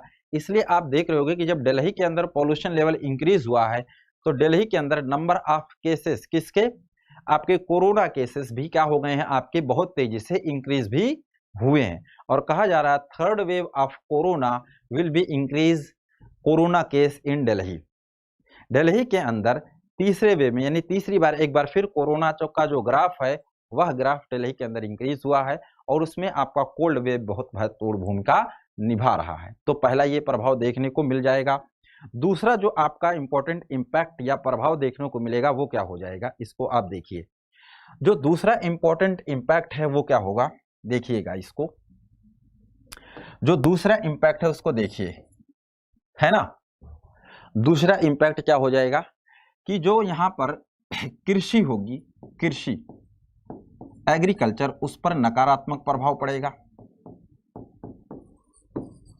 नकारात्मक प्रभाव पड़ेगा। ध्यान से सुनिएगा, नकारात्मक प्रभाव या नेगेटिव इम्पैक्ट एग्रीकल्चर पर पड़ेगा, जिसकी वजह से क्या हो सकती है, जो प्रोडक्टिविटी होगी, है ना, जो प्रोडक्टिविटी होगा, जो उत्पादन होगा, वो प्रोडक्टिविटी ऑफ एग्रीकल्चर, उत्पादन में कमी आ सकती है। कैसे उत्पादन में कमी आएगा, इस बात को आप समझिए। जैसे अगर हम लोग बात करें दिल्ली का, तो दिल्ली के अंदर हम लोग देखेंगे कि जो यमुना का क्षेत्र है, उस यमुना के आसपास के बैंक कैचमेंट एरियाज के अंदर लोग जो है सब्जियों की बड़े मात्रा में बड़े स्तर पर खेती करते हैं, और वही सब्जियां दिल्ली के अंदर क्या होती है, बिकने के लिए आती हैं। लेकिन जब कोल्ड वेव हो जाएगा, शीतलहर हो जाएगा, तो फिर क्या होगा, उन पर नेगेटिव इम्पैक्ट पड़ेगा, उस पर पाला पड़ सकता है, उत्पादन घट जाएगा, और जब उत्पादन घट जाएगा तो क्या हो जाएगा बच्चों, जाहिर सी बात है कि सामान की कमी हो जाएगी, सप्लाई क्या हो जाएगा, यानी पूर्ति क्या हो जाएगी, कम हो जाएगी, यानी सप्लाई कम होगा। और जब सप्लाई कम हो जाएगा तो जाहिर सी बात है क्या हो जाएगा, वो हो जाएगा, क्या नाम है, मुद्रास्फीति या महंगाई क्या हो जाएगी, बढ़ जाएगी। और जिसकी वजह से क्या हो जाएगा कि जो गरीब आदमी है उसके जेब पर नकारात्मक प्रभाव पड़ेगा, नेगेटिव इम्पैक्ट, और साथ ही साथ जो किसान उस खेती को कर रहा था उसके भी जेब पर नकारात्मक प्रभाव पड़ेगा, और इस प्रकार से इसका नेगेटिव इम्पैक्ट आपके सामाजिक आर्थिक जीवन पर भी पड़ेगा, है ना। तो ये सारी चीजें आपको देखने को मिल जाएंगी। इसके साथ साथ आपका क्या हो जाएगा कि जब शीतलहर चलती है तो इस शीतलहर के दौरान हम लोग देखेंगे कि कई बार जो है क्या हो जाता है, परिवहन कार्य ठप हो जाता है, कंस्ट्रक्शन दिल्ली के अंदर बैन हो जाता है, निर्माण कार्य बैन हो जाएगा, तो निर्माण कार्य क्या हो जाता है, प्रतिबंधित हो जाएगा। और इसके साथ साथ आपका क्या हो जाता है, स्कूल कॉलेज और हॉस्पिटल की छुट्टी कर दी जाती है। तो स्कूल कॉलेज और ऑफिस, स्कूल कॉलेज ऑफिस की छुट्टी कर दी जाएगी। और इन्हीं कारणों से जब स्कूल कॉलेज की छुट्टी कर दी जाती है तो इन्हीं कारणों की वजह से जो प्रॉब्लम्स हैं वो प्रॉब्लम्स अर्थव्यवस्था में बढ़ जाती है, क्योंकि जब सारे कार्य ठप होंगे तो जाहिर सी बात है इस कार्य के ठप होने पर उसका जो नेगेटिव इम्पैक्ट है, जो उसका नकारात्मक प्रभाव है, वह भी क्या हो जाएगा, इंक्रीज होगा, वह भी क्या हो जाएगा, आपका बढ़ेगा। तो ये पॉइंट आप क्या करिएगा, नोट करके रखना कि ये सारी चीजें आपको देखने को मिलेंगी। इसके साथ साथ जो तीसरा आपका हो जाएगा वो कौन सा चीज इसके लिए जिम्मेदार होगा, एक तीसरे फैक्टर के रूप में हम लोग देख सकते हैं। जो तीसरा आपका कार्य है उसमें क्या चीज देखने को मिलेगा, तीसरा जो बच्चों आपका कार्य है इसके प्रभाव में वो देखने को मिलेगा कि जो इसके कारण से बच्चे जो होते हैं, बच्चे और खास तौर से बच्चों के साथ साथ बूढ़े लोग वो क्या होते हैं कि ठंड की वजह से, हर साल आप सुनते हो कि ठंड की वजह से कई लोगों की जानें चली जाती हैं। तो इस ठंड के कारण भी समस्याएं उत्पन्न होती हैं, खास तौर से दिल्ली के अंदर जो लोग फुटपाथ पे सो रहे हैं, जिनके पास रहने के लिए घर नहीं है, पहनने के लिए कपड़े नहीं हैं, सामाजिक जो समाज में जो गरीब तबका है, मजलूम कुछ तबका है, जिसको सोशल जस्टिस की ज़रूरत है, जिसको सामाजिक न्याय की ज़रूरत है, उस पर भी क्या होगा, इसका नकारात्मक प्रभाव पड़ेगा। और उन्हीं लोगों की क्या होती है, जानें चली जाती हैं। कई बार आप सफ़र में निकलते हैं किसी ज़रूरी कार्य से, और जब इस तरह की कोल्ड वेव या शीतलहर की जैसी परिस्थितियां बन जाती हैं तो वहाँ पर भी आपकी तबीयत खराब हो जाती है ना, और उसकी वजह से भी समस्या उत्पन्न हो जाता है। जैसे जब तापमान बहुत कम हो गया, कोल्ड वेव चलेगा, तो जैसे गर्मियों में जब बहुत ज़्यादा गर्मी होती है तो आपको क्या होता है, खाना हजम नहीं होगा, वोमिटिंग हो जाया करती है, वीकनेस लगता है, सर में चक्कर आने लगता है, ये सब समस्या आएगी। सेम उसी तरीके से जब कोल्ड वेव हो जाता है, ठंडी बहुत ज़्यादा हो जाती है, तो भी सेम प्रकार की जो प्रॉब्लम है, सेम टाइप की समस्याएं भी, सेम टाइप प्रॉब्लम्स, समान प्रकार की समस्या आपको देखने को मिलेगी। कैसे, ऐसी सिचुएशन जब बनेगी तो आपके जो है नाक से ब्लड भी आ सकता है, सर में बहुत तेज़ पेन हो सकता है, ब्लड क्लॉटिंग हो सकती है, आपकी वोमिटिंग हो जाएगा, खाना नहीं खाया जाएगा, वीकनेसेस लगेगी। और इस समस्या के समाधान के लिए वही तरीका है कि बढ़िया से कपड़ा पहनिए, आग वगैरह लीजिए, कोशिश कीजिए घर से कम निकले, और साथ ही साथ क्या करें कि हम लोग नींबू पानी भी पीते हैं उन दिनों में, ताकि इसकी समस्या से बच सके, है ना। तो ये सारी चीज़ें हैं कि आप इसके जो है आपके नेगेटिव इम्पैक्ट जो है वो हमारी अर्थव्यवस्था, हमारे सामाजिक जीवन, हमारी जो है इन सब चीज़ों पर पड़ेगा। राजनीतिक व्यवस्था पर भी पड़ेगा। जब भी दिल्ली के अंदर पॉल्यूशन लेवल इंक्रीज होता है या और का कोई कारण होता है, तो उसका जो हम लोग तोहमत लगाते हैं वो किस पर लगाते हैं? वो सारा का सारा तोहमत हम लोग लगाते हैं किस पर? सरकार पर। हम लोग सरकार को इसके लिए क्या करते हैं? ब्लेम करते हैं और कहते हैं कि सरकार इसके लिए कहीं ना कहीं क्या है? जिम्मेदार है। गवर्नमेंट इसके लिए क्या है? कहीं ना कहीं रिस्पॉन्सिबल है।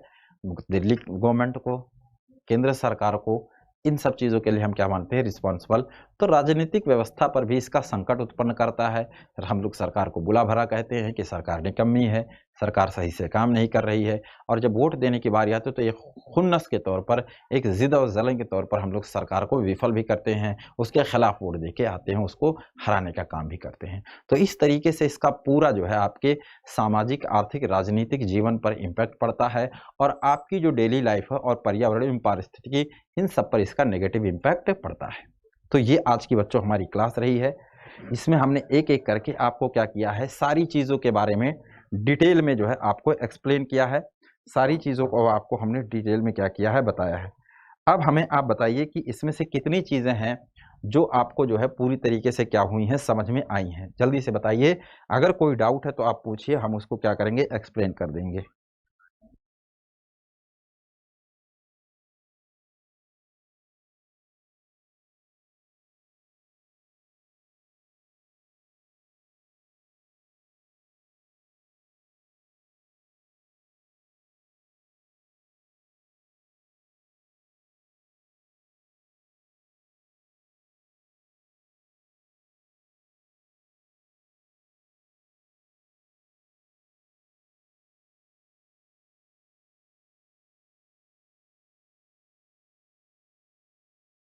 ठीक है, तो ये सारी चीज़ें आपको क्या है इसमें देखने को मिलेंगी।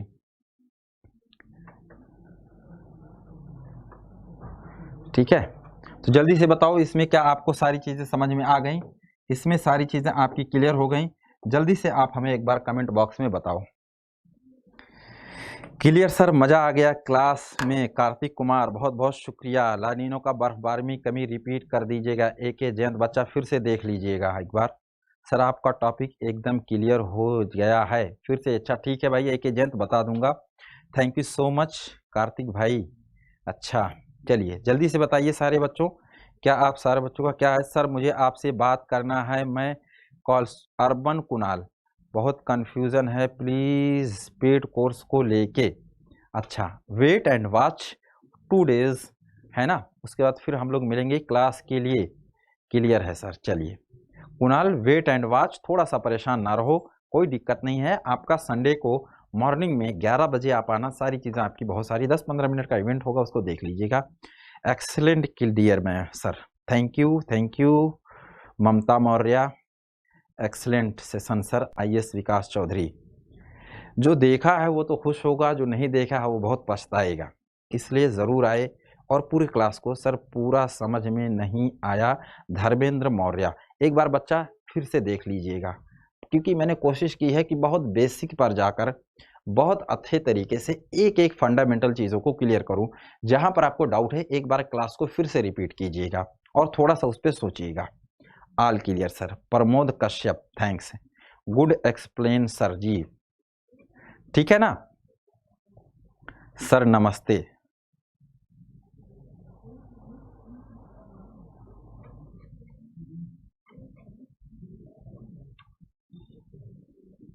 ठीक है, जल्दी से बताओ। आरती पांडे, शुक्रिया शुक्रिया आरती, बहुत बहुत शुक्रिया आपका। तो आप लोगों के लिए ये मैंने कोशिश की है ना। अच्छा, तो सारे बच्चों का क्लियर है? हमारे किसी एक जो है बच्चे का कुछ जो है क्वेश्चन था, वो मैं उसको बताता हूँ कि उन्होंने क्या डाउट था, है ना। बहुत अच्छा क्लास था दीप चंद यादव, बहुत बहुत शुक्रिया आपका। ठीक है, सॉरी सर मैं लेट हो गया। अमर अमर कुमार, कोई बात नहीं, फिर से देख लीजिएगा, रिपीट कर लीजिएगा, कोई इशू नहीं है। All clear sir. Nisha Ahmed, शुक्रिया शुक्रिया।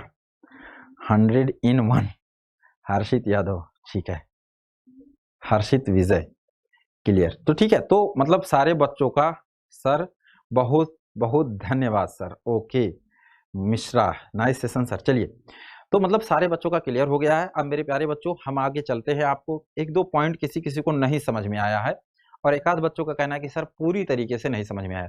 तो मेरी कोशिश ये रही कि मैं आपको सारी चीजें बहुत अच्छे से एकदम बेसिक पर जा करके अच्छे से क्लियर कर दें। ये एक छोटी सी क्या थी, मेरी कोशिश थी और उसमें हमने सफलता थोड़ा बहुत मिला है। आप लोग डिसाइड करेंगे मैं कहाँ तक आपको समझाने में सफल रहा। जो भी डाउट्स हैं बच्चों, एक बार फिर से उसको पूरी क्लास को देखिएगा और देखने के साथ साथ अपना नोट्स जरूर तैयार कीजिएगा, क्योंकि ये जो सारी चीजें मैं आपको करवा रहा हूँ, ये जब आप एग्जाम देने जाएंगे ना, तो उस एग्जाम देने के दौरान आपको देखने को मिलेगा, उस एग्जाम देने के दौरान आपको देखने को मिलेगा कि ये सारी चीजें आपके एग्जाम में पीटी मेंस के जो क्वेश्चन है उस क्वेश्चन में ये सारी चीजें आपकी क्या है, आ रही हैं। ठीक है, क्लियर है सर, बहुत अच्छा। ठीक है, तो हाँ, अभी आगे जो है रश्मि मैम की क्लास है, आगे आपकी ये कंटिन्यू रहेगी।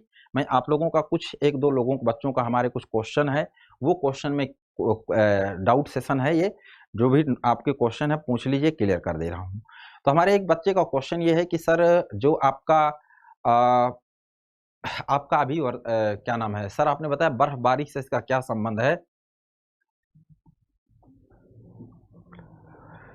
नितेश यादव, बहुत बहुत शुक्रिया, बहुत बहुत शुक्रिया। गांव से ही पढ़िए, अच्छे से पढ़िए, बट गांव से अलग रह के पढ़िए। मतलब गांव का जो समाज है ना, जहां पर आप घूमने चले जाते हो, टहलने चले जाते हो, किसी और चीज के साथ बकैती करने लगते हो, इन सब चीजों में नहीं पढ़ना। क्लास लेना, घर में रहना, अच्छे से पढ़ना, घर के काम के लिए ही बाहर निकलना, इंजॉय करना।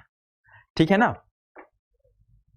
ओके, अब देखिए, तो दूसरा पॉइंट ये था कि जो कोल्ड वेव है, जो आपकी क्या है बच्चों, कोल्ड वेव या शीत लहर है ना, वो शीत लहर का कारण क्या है? सॉरी, आपका जो दिल्ली है, आपका जो बर्फबारी है, उस बर्फबारी से इसका क्या रिलेशन है, क्या संबंध है? तो उसके बारे में मैंने आपको बताया कि ताकि बर्फबारी के कारण ही, किसके कारण ही बच्चों, बर्फबारी का कारण है लानीना। अगर आपका लानीना क्या हो जाता है, भारत के अंदर आता है, तो ऐसी परिस्थिति में जो समुद्र के अंदर के जल वाष्प है या वाटर वेपर है, वो क्या होंगे, आपके यहाँ महाद्वीपीय क्षेत्र के अंदर आएंगे नहीं, बहुत कम आएंगे। और जब कम आएंगे तो जाहिर सी बात है, यही जो जो आपके क्या है, जल वाष्प या आर्द्रता है, यही जब जाती है किसी दूसरे स्थान पर जहाँ टेम्परेचर क्या है, कम है, जहाँ तापमान क्या है, कम है, तो उन रीजन या उन क्षेत्रों के अंदर जा करके यही आपके आइस में क्या होती है, कन्वर्ट हो जाती है, बर्फ में कन्वर्ट हो जाती है। अब चूंकि जब ह्यूमिडिटी कम आएगी तो जाहिर सी बात है क्या होगा, फिर क्या होगा, आर्द्रता कम, और आर्द्रता कम होगा तो जो बर्फबारी होगा वो भी क्या हो जाएगा, आपका कम हो ही जाएगा।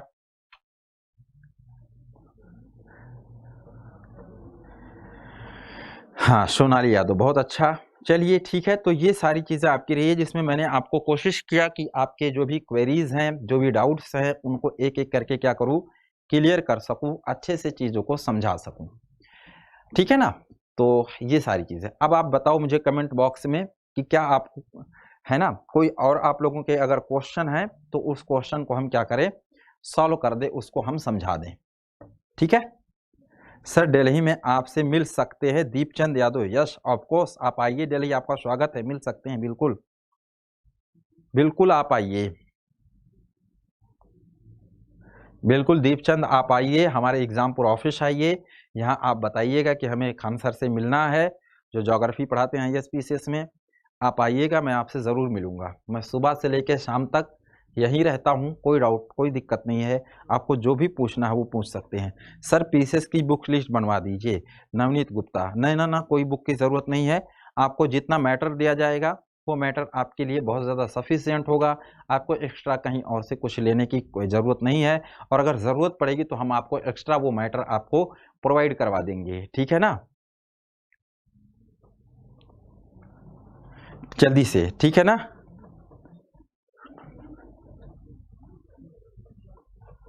नहीं, बिल्कुल नहीं किशन शर्मा, 1 ईयर में नहीं होता है, नहीं होता है, ऐसा बिल्कुल नहीं है। ठीक है,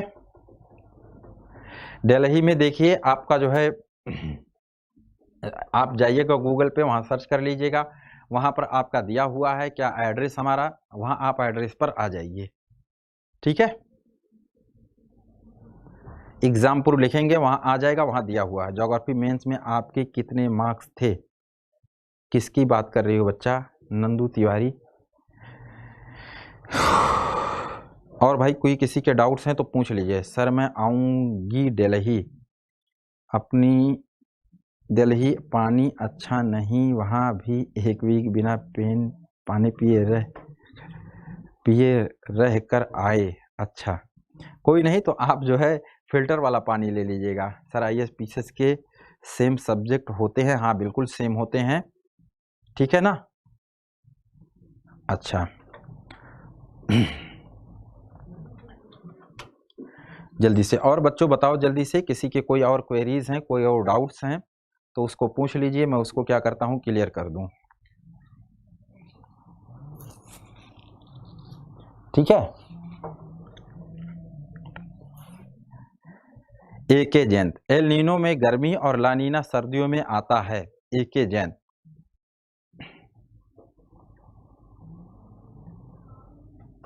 सर इसका नोट्स कैसे बनाएं जो पढ़ाया है? बेचा एक बार जो है आप नोट्स लिख लीजिए, क्योंकि विदाउट नोट्स तैयारी अधूरी रह जाती है। आप ज़रूर नोट्स बनाएं, ठीक है ना। और मैंने नोट्स बनाने का तरीका, इसको लेकर एक वीडियो मैंने बनाया हुआ था।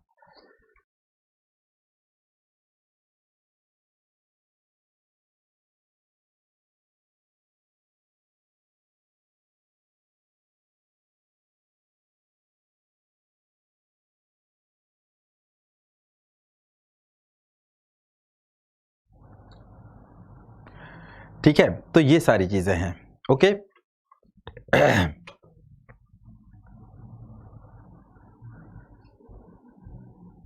हाँ बिल्कुल ममता मौर्य, लानीना और एल नीनो को एक दिन हमें क्लास रख करके बहुत अच्छे से मैं समझा दूंगा डायनेमिक अप्रोच में, और ये पूरी तरीके से पूरा कॉन्सेप्ट आपको समझ में आ जाएगा, ठीक है ना।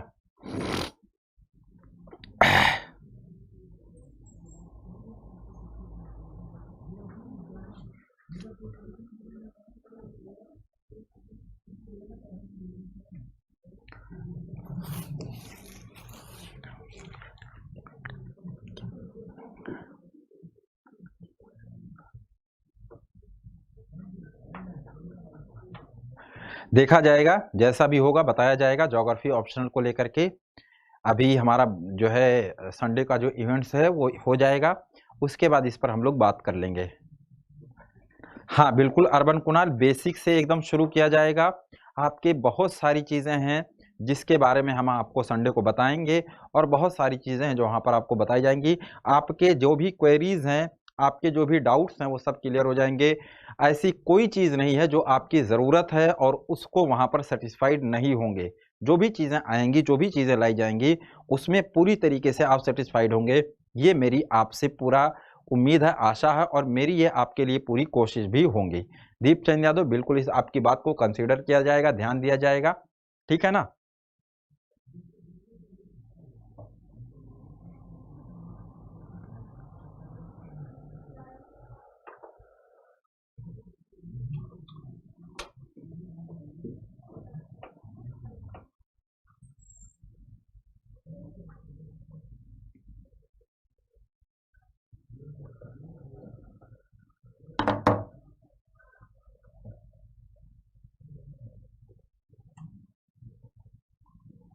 नमस्कार।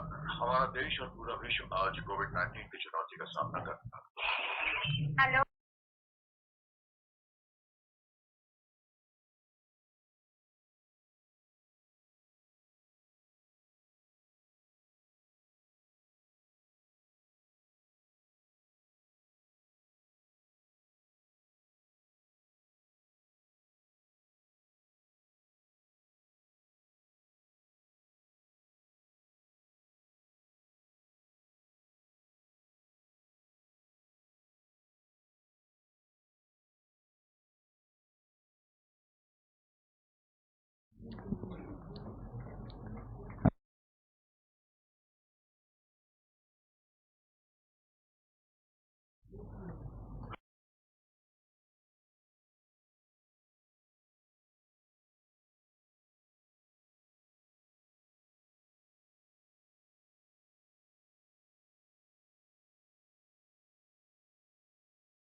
बहुत बहुत शुक्रिया आपका। हाँ, तो ये सारी चीजें हैं, ठीक है।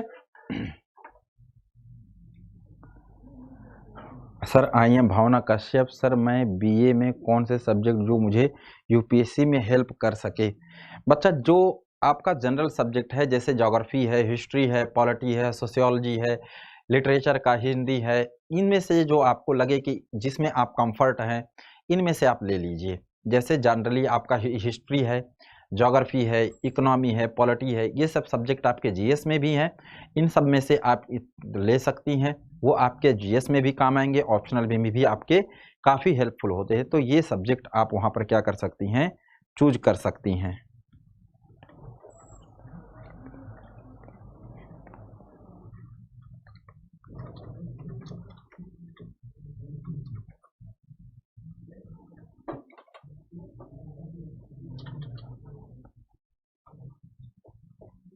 दीप भाई, मैं भी ज्योग्राफी सोच रहा था।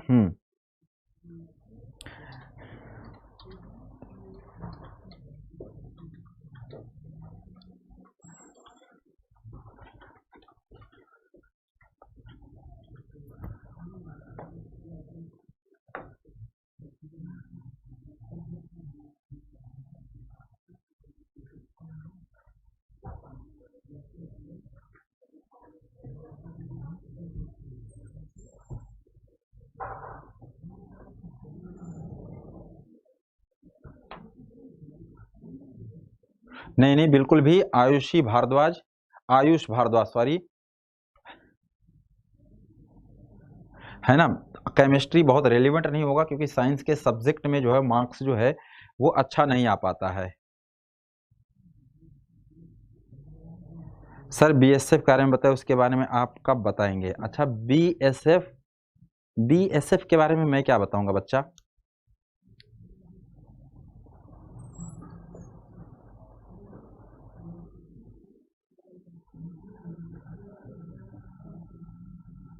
ठीक है ना।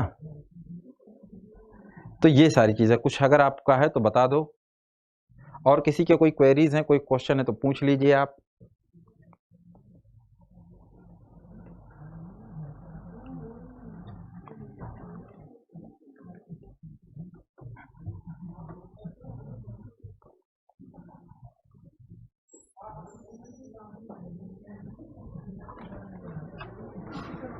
ठीक है, तो ये सारी चीज़ें आपकी हैं। अब मैम आ चुकी हैं, वो आपकी क्लासेस कंटिन्यू करेंगी।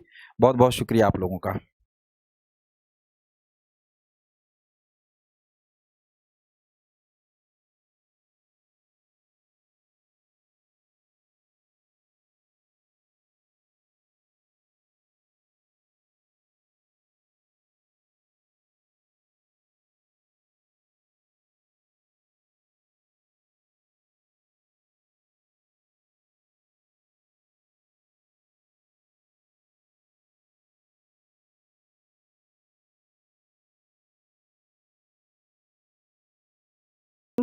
प्रतिभा यादव, जितने भी लोग हैं सभी लोगों को गुड आफ्टरनून। एकदम वीडियो ऑन है, बस आपके लिए एक मुझे पीडीएफ निकालनी है, उसका समय दीजिए थोड़ा सा, ठीक है। जैसे ही नहीं कुडंट प्रीव्यू, ठीक, तो एक छोटा सा मुझे समय चाहिए होगा आपका, ताकि मैं पीडीएफ को निकाल लूँ। और पीडीएफ जब तक आती है तब तक थोड़ी सी बातचीत करते हैं। आज का हमारा जो टॉपिक है वो काफ़ी इंटरेस्टिंग है। क्यों, किस मामले में इंटरेस्टिंग है भाई? कोविड ने बड़ी धूम उठाई हुई है, दोबारा एक बार फिर से कोविड का खतरा सभी लोगों के सर पे मंडरा रहा है। कल हमारा जो टॉपिक था वो भी काफ़ी इंटरेस्टिंग था, और आज का जो टॉपिक है हमारा वो भी बहुत ज़्यादा इंटरेस्टिंग है। तो कोविड से ही रिलेटेड है। क्या आज का हम टॉपिक लेने जा रहे हैं ये देखेंगे। आखिर इस कोविड ने कौन कौन सी दिक्कतें पैदा की हैं, कौन कौन सी उलझनें पैदा की हैं, ये देखेंगे हम थोड़ा सा। आप जरा 1 मिनट में मुझे सोच के ये बताइए बच्चों कि कोविड से क्या क्या प्रॉब्लम हो सकती है, कोविड से कौन कौन सी प्रॉब्लम हो सकती है। क्या आपने कभी ये सोचा है? समृद्धि चौरसिया, ओके, बात करते हैं। प्रणाम, खूब सारा आशीर्वाद। आज क्या हो रहा है? बहुत कुछ हो रहा है, धमाकेदार हो रहा है आज बहुत कुछ। ओके, गुड आफ्टरनून निशा अहमद, गुड आफ्टरनून। आज मोदी योगी आ रहे हैं, कहाँ आ रहे हैं भाई मोदी योगी, कहाँ आ रहे हैं? चरण स्पर्श कर रहे हैं राहुल कुमार, ढेर सारा आशीर्वाद, ढेर सारा आशीर्वाद। Okay, good afternoon, good afternoon. Rinki कैसी हैं आप? तो बात कर रही थी कि मैं किसकी बात कर रही थी, मैं कोविड के इफ़ेक्ट की। कोविड के ऐसे और कौन कौन से इफ़ेक्ट हो सकते हैं? क्या आपने सोचा है कि कोविड-19 का जो कहर है वो कहाँ कहाँ कितनी दूर तक पहुंच सकता है, हमारे जीवन को उसने किस तरीके से प्रभावित किया है? तो अभी भी कोविड का खतरा टला नहीं है। ये बात मैं लगातार आपसे बोल ही रही हूँ कि जो कोविड का वायरस है वो सर्दियों में और ज़्यादा क्या हो जाएगा, इफेक्टिव हो जाएगा, एक्टिव हो जाएगा। तो इसलिए अपनी सावधानी रखें। पॉल्यूशन ज़बरदस्त है ही, दिल्ली में तो बहुत ज़बरदस्त पॉल्यूशन है, अगर देखा जाए पिछले 10 दिनों से तो बहुत ज़्यादा है। तो आप अपनी सेहत का ध्यान रखें और इस बात पर हमेशा विचार करते रहें, हमेशा विचार करें कि किस तरीके से कोविड-19 हमारी जो दैनिक दिनचर्या है, हमारी जो हमारी विकास है, जो हमारे मुद्दे हैं, उनको प्रभावित कर सकता है। कोविड-19 केवल सेहत पर ही इफेक्ट नहीं कर रहा है, और भी बहुत सारे एस्पेक्ट ऐसे हैं जिन पर वो प्रभाव डाल रहा है। आज का जो हमारा मुद्दा है वो इसी को लेके है। यहाँ पर बहुत सारे नन्हे मुन्ने प्यारे बच्चे आपको दिखाई दे रहे हैं जिनके हाथ में एक थाली है और थाली में खाना है। क्या आप सोच सकते हैं कि कोविड के कारण इन बच्चों के हाथ से ये थाली बहुत दूर जा चुकी है। इन बच्चों के हाथ से वो न्यूट्रिशन जो गवर्नमेंट इनको प्रोवाइड कर रही थी वो बहुत दूर जा चुका है। क्यों? कोविड के चलते स्कूल एक तरह से अनिश्चित काल के लिए बंद हो चुके हैं। भाई अभी कुछ पता नहीं है कि हमारे स्कूल, बच्चों के स्कूल कब खुलेंगे। वैसे तो बचपन में अगर 10 दिन की या 20 दिन की भी छुट्टियां हो जाती थी किसी कारण से, या सर्दियों में भी आप देखते हैं कि विंटर वेकेशन जब बहुत ज़्यादा ठंड पड़ती है तो डीएम की तरफ से, जिला अधिकारी की तरफ से एक संदेश आता है कि छोटे बच्चों के स्कूल को बंद कर दिया जाए। दिल्ली में तो एक ट्रेंड सा चला हुआ है पिछले 4-5 सालों से कि जब पॉल्यूशन ज़्यादा होता है, जब हमारा एयर क्वालिटी इंडेक्स बहुत पुअर हो जाता है, तो दिल्ली में यहाँ पर स्कूल, छोटे बच्चों के स्कूल अक्सर बंद हो जाते हैं, क्योंकि उनके लिए वो हवा बहुत ज़्यादा अच्छी नहीं है। बहुत ज़्यादा अच्छी का मतलब है बेहद ख़तरनाक है, जहरीली है। लेकिन हम बात करें कि स्कूल का बंद होना बच्चों के लिए जहाँ एक मस्ती और उल्लास का विषय होता है, वहीं कहीं ना कहीं वो उनके स्वास्थ्य पे भी बेहद ख़तरा डाल रहा है, क्योंकि एक बहुत बड़ा वर्ग उन बच्चों का जो स्कूल मिड डे मील या पोषण के ज़रिए पहुंचते थे, या जिन बच्चों को पोषण या भोजन स्कूल के ज़रिए पहुंचता था, वो बंद हो चुका है। तो आज का हमारा जो टॉपिक है वो यही है कि किस तरीके से कोविड-19 के चलते बच्चों के हाथ से भोजन की थाली दूर जा चुकी है, उनकी थाली में मिलने वाला न्यूट्रिशन उनसे दूर जा चुका है और बच्चे यहाँ कुपोषित हो रहे हैं। हम बात कर रहे हैं उस वर्ग की, वह वर्ग जहाँ पर बच्चों को भरपेट भोजन नहीं मिल पाता है, और अगर भोजन मिलता है तो उचित पोषण नहीं मिलता है। हम उस वर्ग की बात कर रहे हैं। तो चलते हैं अपने आर्टिकल की ओर। उम्मीद है कि सभी लोग जो है वो इस आर्टिकल में इंटरेस्ट लेंगे। सबके पास नोटबुक होनी चाहिए, सबके पास पेन होना चाहिए, है ना? सबके पास नोटबुक और पेन है? सबके पास नोटबुक और पेन है। 9th से खुले हैं 12th तक। ओके, बच्चों की हम बात कर रहे हैं। हाँ, हम बच्चों की बात कर रहे हैं, तो सबके पास नोटबुक और पेन होना चाहिए। और यहाँ पर हम बढ़ते हैं अपने आर्टिकल की तरफ। हमारा आर्टिकल यही बता रहा है कि स्कूल बंद होने से पोषण में गिरावट आई है। आर्टिकल के लिए हम आभार व्यक्त करते हैं जो है द हिंदू को। हमने द हिंदू से और अदर सोर्सेस से कुछ इसमें फैक्ट डाले हैं, आपके लिए कुछ सूचनाएं इकट्ठा करके अपना इनपुट डाला है, तो हम इसका लिए आभार व्यक्त करते हैं। जो हमारा संदर्भ है कि स्कूल बंद होने से जो पोषण में गिरावट आई है, वास्तव में 116 मिलियन बच्चे ऐसे हैं जो वो भारत में अनिश्चितकालीन स्कूल बंद होने से भूखे हैं। 116 मिलियन, आप सोच सकते हैं दुनिया में सबसे बड़ा स्कूल फीडिंग प्रोग्राम है, जिसने पोषण बढ़ाने और स्कूल जाने वाले बच्चों में सीखने के लिए एक महत्वपूर्ण भूमिका निभाई है, जो कि कोविड-19 में महामारी प्रभावित एरिया में एक रहा है। मतलब बात कहने की यही है कि कोविड-19 से जो स्कूल हैं उनमें पोषण वाला कार्यक्रम एक तरह से बच्चों के लिए बंद हो चुका है क्योंकि स्कूल बंद हैं। फिर बात करते हैं कि खाद्य और कृषि संगठन जो है उसे अपनी संयुक्त राष्ट्र द्वारा जो जारी रिपोर्ट थी 2020, संयुक्त राष्ट्र द्वारा जारी 2020 में जो रिपोर्ट थी खाद्य कृषि संगठन द्वारा, the state of food security and nutrition, the state of food security and nutrition की प्रमुख रिपोर्ट में स्कूल और स्कूल के भोजन को बंद करने पर कोविड-19 के प्रभाव सहित एक चिंताजनक तस्वीर प्रस्तुत की है। ये हम रिपोर्ट जो है इसके माध्यम से भी बात कर रहे हैं। ये रिपोर्ट कृषि संगठन, खाद्य और कृषि संगठन की है और संयुक्त राष्ट्र द्वारा जारी की गई है, the state of food security and nutrition. ठीक, तो यहाँ पर जो वास्तविक अगर देखते हैं तो एक वास्तविक समय की निगरानी करने वाले उपकरण ने अनुमान लगाया है कि अप्रैल 2020 तक जब स्कूल बंद होने की चरम स्थिति थी तो वैश्विक स्तर पर 369 मिलियन बच्चे स्कूल भोजन से वंचित थे। वांछित का मतलब वंचित होगा, ये वंचित थे यहाँ पर, जिसमें एक बड़ी आबादी भारत में भी है। तो केवल हम यहाँ पर बात भारत की ही नहीं, हम पूरे विश्व की भी बात कर रहे हैं। यहाँ पर ध्यान रखिएगा, पूरे विश्व में, क्योंकि इस तरीके के प्रोग्राम चलते ही हैं तो हम पूरे विश्व के लेवल पे भी बात कर रहे हैं। भारत की कंडीशन को भी हम देखेंगे कि कोविड-19 के चलते बच्चों में पोषण के स्तर पर क्या अंतर पड़ा है। मैम, आपने लिया है कभी पहले चावल या गेहूं दिया जाता था सरकारी स्कूल में? नहीं भाई, मैंने कभी नहीं लिया चावल या गेहूं, है ना। आप लोगों में से अगर किसी ने ऐसा हुआ है किसी के साथ तो बहुत बढ़िया, ये अपने आप में एक अलग ही अनुभव है। सॉरी मैम, बाद में ऑफलाइन, हाँ कोई बात नहीं है नैन्सी सिंह, देख सकते हैं बाद में ऑफलाइन देख सकते हैं। हाँ मैम, मैंने एक जगह पढ़ा था कि दिल्ली में एक दिन सांस लेने का मतलब है पूरे एक पैकेट सिगरेट पीने के बराबर। बिल्कुल एकदम सही कह रहे हैं भाई। दिल्ली में जो लोग हैं जो सांस ले रहे हैं उनकी आयु सामान्य व्यक्तियों से कहीं जो है वो कम हो गई है। सामान्य व्यक्तियों से जो नॉर्मल एक आम आदमी के जो फेफड़े हैं, अगर आप पहाड़ों पर रहने वाले किसी व्यक्ति के फेफड़ों की तुलना दिल्ली में रहने वाले व्यक्ति से करेंगे तो पहाड़ी हिली एरिया में रहने वाले व्यक्ति के फेफड़े बहुत ही ज़्यादा स्वस्थ होंगे दिल्ली में रहने वालों से। तो दिल्ली में सबसे ज़्यादा प्रॉब्लम तो एयर पॉल्यूशन की ही है, समझ सकते हैं आप लोग।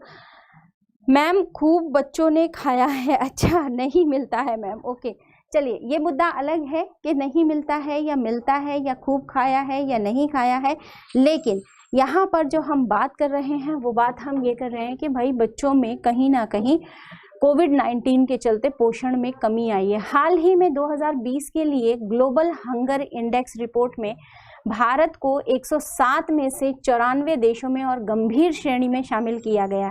तो ये रिपोर्ट तो बच्चों पहले आपने पढ़ी होगी एग्जाम्पल में, इतना बड़े लेवल पे आपको करंट अफेयर पढ़ाया गया है ना, कई टीचर्स के द्वारा। तो ग्लोबल हंगर इंडेक्स तो मैंने भी पढ़ाया है आपको। तो यहाँ पर अगर हम देखें तो पड़ोसियों में पाकिस्तान, बांग्लादेश और नेपाल से भी पीछे, हम भूख के मामले में हम इन देशों से भी पीछे हैं। अगर हम बात करते हैं तो सूचकांक जनसंख्या में कम पोषण और वेस्टिंग मतलब ऊंचाई के अनुसार वजन, बच्चों में जितनी ऊंचाई है उसी के अनुसार वजन होना चाहिए और उम्र के अनुसार उनकी ऊंचाई होनी चाहिए कि अगर वो 5 साल का है तो उसकी हाइट इतनी होगी, 10 साल का है तो उसकी हाइट कितनी होगी, ठीक है, ये होना चाहिए।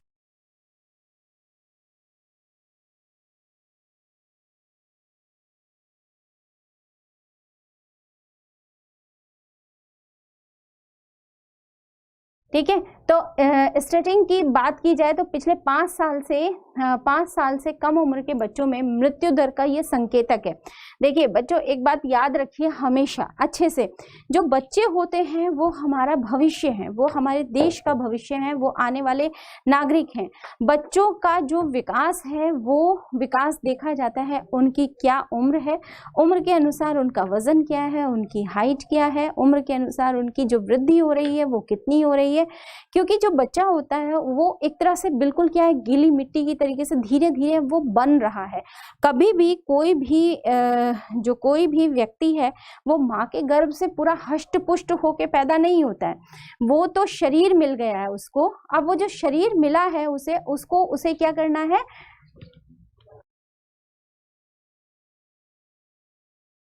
शरीर मिला है, अब उसको क्या करना है, उसको इम्प्रूव करना है।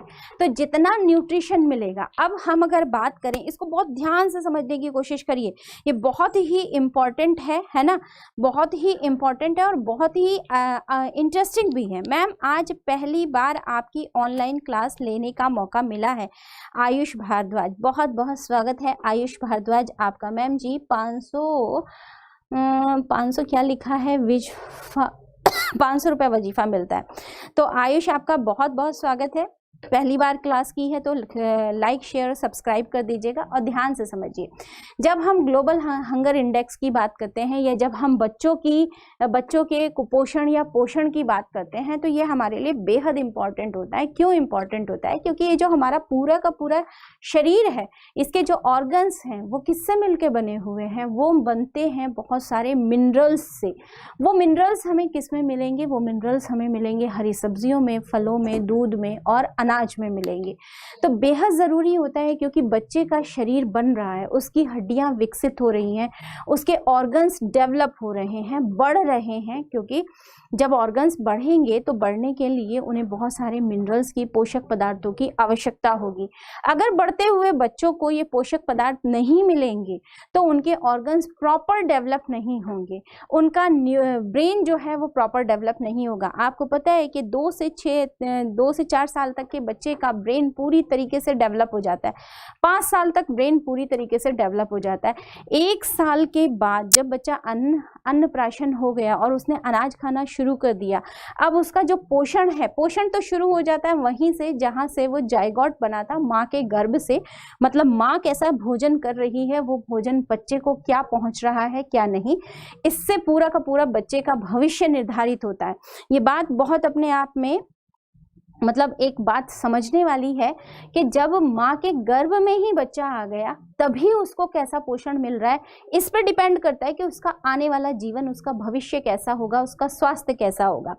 इसके बाद भी अगर माँ के गर्भ से जन्म लेने के बाद भी उसे उचित पोषण नहीं मिल रहा है, माँ के दूध में उचित पोषण नहीं है, या अन्नप्राशन होने के बाद जब उसका भोजन शुरू हो जाता है, जब वो खाना खाना शुरू कर देता है, उसके बाद उसे कैसा पोषण मिल रहा है, इस पर भी डिपेंड करता है। जब बच्चा खाना खाना शुरू कर देता है तो उसे दाल का पानी, कुचला हुआ केला यानी कि, और या कहा जाए रागी, इस तरीके का भोजन आवश्यक हो जाता है ताकि उसे प्रॉपर न्यूट्रिएंट मिले, क्योंकि उसके न्यूरॉन डेवलप हो रहे होते हैं। अब उसको जितना अच्छा पोषण मिलेगा उतने उसके न्यूरॉन डेवलप होंगे, उतना उसका मस्तिष्क विकसित होगा, उतनी उसकी सोचने समझने की क्षमता बढ़ेगी। तो ये जरूरी है पोषण के लिए। तो इसलिए कहा, जो ग्लोबल हंगर इंडेक्स है उसमें कई सारी चीजों को रखा गया है, जैसे कम पोषण को रखा गया है, वेस्टिंग को रखा गया है, स्टटिंग को रखा गया है, मतलब, और ये देखा गया है कि जो 5 साल से कम उम्र के बच्चे हैं उनमें मृत्यु दर का क्या संकेतक है। तो ये सारे के सारे संकेतक हैं।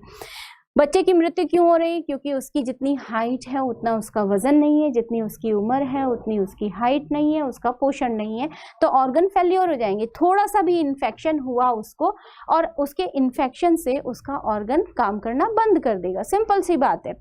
तो यहाँ पर देखते हैं, हम पहले से ही जीरो हंगर लक्ष्य हासिल करने के मामले में बहुत दूर हैं। जीरो हंगर मतलब कोई भूखा नहीं सोएगा। कितना बेहतर दिन होगा वो जब कोई भी भूखा नहीं होगा। जीरो हंगर की बात हम कर रहे हैं, तो जीरो हंगर के मामले में हम बहुत दूर हैं। आवश्यक प्रशासनिक उपाय और प्रभावी वितरण दोनों के माध्यम से समस्या का समाधान करने के लिए तत्काल हमें उपाय करने होंगे, और स्थिति खराब नहीं तो स्थिति क्या हो जाएगी? खराब हो जाएगी। बात अगर करें तात्कालिकता के संदर्भ में अगर हम बात करते हैं तो देखते हैं कि कोविड-19 और बाल श्रम पर अंतर्राष्ट्रीय श्रम संगठन और यूनिसेफ की रिपोर्ट में क्या कहा गया है।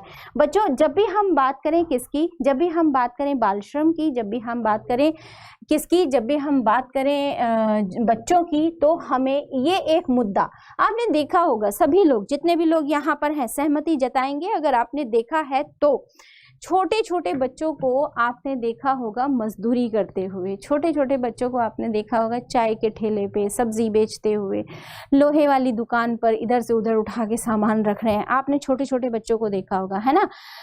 अब हर समाज को बिल्कुल फ्री में शिक्षा दी जा रही है, ऐसा दीदी जी को दिल से प्रणाम। Okay Vikas Chaturvedi Chakravarti, thanks a lot. ठीक है, तो यहाँ पर जब भी हम बच्चों की बात करते हैं तो बाल श्रम, मजदूरी है ना, जिसके लिए संविधान भी प्रावधान करता है कि कितनी से कितनी उम्र के बच्चों को कारखानों में नहीं यूज करना है। फिर अंतर्राष्ट्रीय श्रम संगठन पर, ये बाल श्रम पर अंतर्राष्ट्रीय श्रम संगठन क्या कहता है, और यूनिसेफ की जो रिपोर्ट है, इसके बिना तो कभी भी हम बच्चों की बात कर ही नहीं सकते, कि ने कहा है कि जब तक स्कूली सेवाओं और सामाजिक सुरक्षा को सार्वभौमिक रूप से मजबूत नहीं किया जाता है तब तक एक जोखिम है, कुछ बच्चे वापस भी नहीं लौट सकते, वे स्कूल फिर से खोलते हैं। अगर स्कूल खुले तो ये जरूरी नहीं है कि सारे के सारे बच्चे स्कूल लौट ही आएंगे। ये जो प्रोग्राम चलाया गया था ये इसीलिए चलाया गया था कि भाई किसी तरीके से खींच के बच्चों को स्कूल लेके आओ।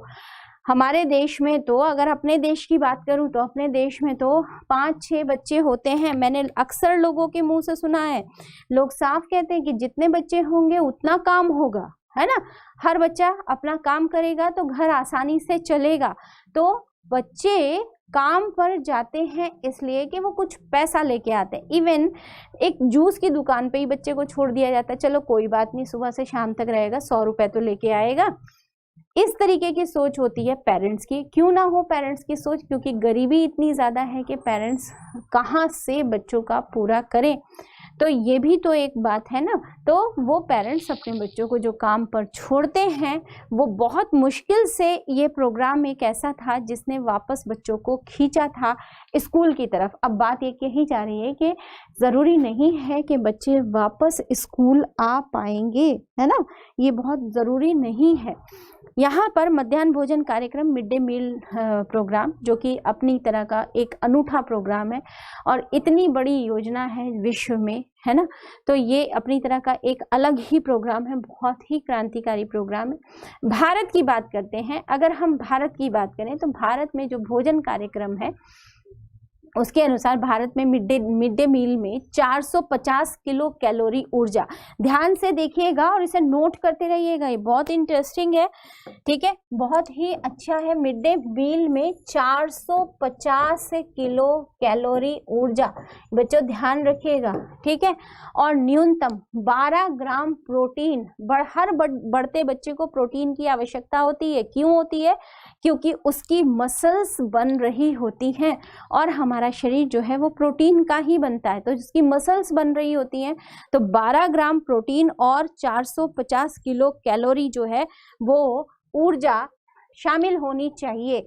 इस तरीके का भोजन दिया जाता है। मिड डे मील का मतलब ये नहीं है कि भाई कुछ भी उठाया पकाया और दे दिया, उसका पूरा का पूरा एक मेन्यू तैयार होता है कि बच्चे को इतना पोषण देने के लिए कौन सा खाना देना चाहिए, कभी खिचड़ी, कभी दलिया, कभी कैसे, इस तरीके से पूरा डिसाइड होता है। हालांकि मिड डे मील की अगर हम बात करें तो बहुत ज़्यादा इसमें अनियमितताएं भी रही हैं। अनियमितताएं का मतलब यह है कि यहाँ बहुत सारा गड़बड़ी भी हुई है, भ्रष्टाचार भी है, लेकिन फिर भी क्योंकि ये इतनी बड़ी योजना है तो अक्सर इस पर बात होती है। अभी यूपी में भी बात हुई थी, भैया नमक रोटी दे दिया गया बच्चों को, तो वो इसलिए क्योंकि जो हमारे टीचर्स हैं, या हम टीचर्स की बात नहीं करेंगे, जो अपना दे रहे हैं, मतलब पूरा काम कर रहे हैं, हमारा कोई किसी पर आरोप नहीं है, लेकिन जो मिड डे मील से जुड़े हुए लोग हैं उन्हें इस बात को तो पूरी तरह समझना होगा ना कि भाई ये योजना जो चलाई जा रही है इसका उद्देश्य क्या है। इसका उद्देश्य केवल बच्चों को स्कूल में टिकाए रखना नहीं है, इसका उद्देश्य ये भी है कि ये बच्चे जो हमारे कल के नागरिक हैं इनको उचित पोषण मिले, और पोषण के लिए उनको ये कैलकुलेशन करना होगा कि कितनी कैलोरीज मिले इनको, कितना प्रोटीन मिले इनको, और ये कैलोरीज और प्रोटीन हमारा किस भोजन में होगा, हमें कौन सा भोजन पकाना होगा, है ना, ये भी तो क्लियर होना चाहिए ना, ठीक है। पर मैम मिलता नहीं है स्कूल में इतना, वहाँ पर भी घोटाला होता है, घोटाले हर जगह होंगे। मैं ये कहती हूँ ना कुछ से बेहतर कुछ तो है ना, है ना, कुछ ना से बेहतर कुछ अगर है तो बहुत अच्छा है। ये कुछ में ही धीरे धीरे जब आंदोलन और क्रांतियां होती रहेंगी तो एक दिन, बिल्कुल एक दिन बहुत अच्छा दिन, बहुत खूबसूरत दिन आएगा, लेकिन उसके लिए कुछ होना चाहिए, है ना, कोई एक स्टेप उठना चाहिए। तो ये जो स्टेप उठा हुआ है मिड डे मील वाली की बात अगर हम करें, है ना मैम, बच्चों को ना देख कर बाहर कर देते हैं। बिल्कुल मैं मानती हूँ कि भ्रष्टाचार बुरी तरीके से है भाई। मैंने ऐसे भी लोग देखे, अपनी आंखों से देखा है कि बच्चों के लिए वो आया हुआ सोयाबीन जो है वो उठा के बेच लेते हैं। किसको बेच देते हैं? जो चारे, जो पशु जानवर रखता है कोई व्यक्ति, उसको बेच देते हैं कि भाई वो उसको अपने पशुओं को खिलाएगा। तो ऐसे भी लोग हैं, अपने घर में 2 बोरियां रख लेते हैं, पता नहीं खा कैसे पाते हैं वो, है ना। चलिए नेक्स्ट आ जाते हैं। लेकिन कुछ ना कुछ से बेहतर कुछ है, और यहाँ पर कुछ नहीं, मिड डे मील काफ़ी सक्सेसफुल है कई राज्यों में, ठीक है। और इसमें आगे देखते हैं। तो इसमें हम पोषक पदार्थों की बात कर रहे थे, और बात हम इसमें कर रहे हैं कि जिसमें पर्याप्त मात्रा में सूक्ष्म पोषक तत्व, बच्चों देखो ध्यान देना, सूक्ष्म पोषक तत्व हर व्यक्ति के शरीर के लिए बहुत ज़रूरी है, जैसे कि लोहा, फॉलिक एसिड, गर्ल्स को फॉलिक एसिड की टैबलेट्स भी दी जाती हैं, और विटामिन ए बच्चे के लिए कितना ज़रूरी है, क्योंकि विटामिन ए की कमी होगी तो बचपन में ही उसकी आईसाइट वीक हो जाएगी, है ना, बचपन में ही आईसाइट वीक हो जाएगी। फॉलिक एसिड तो चाहिए ही चाहिए, बच्चे के न्यूरॉन डेवलप होने के लिए फॉलिक एसिड और आयरन बेहद ज़रूरी होता है। इसलिए 1 साल के बच्चे को ऐसी चीज़ें ज़रूर खिलानी चाहिए जिसमें आयरन हो ज़्यादा से ज़्यादा। फिर आते हैं नेक्स्ट, आगे बढ़ते हैं। हमारा आर्टिकल क्या कहता है कि ये सरकारी और सरकारी सहायता प्राप्त स्कूलों में कक्षा 1 से 8वीं तक के सभी बच्चों को दिया जाता है ना।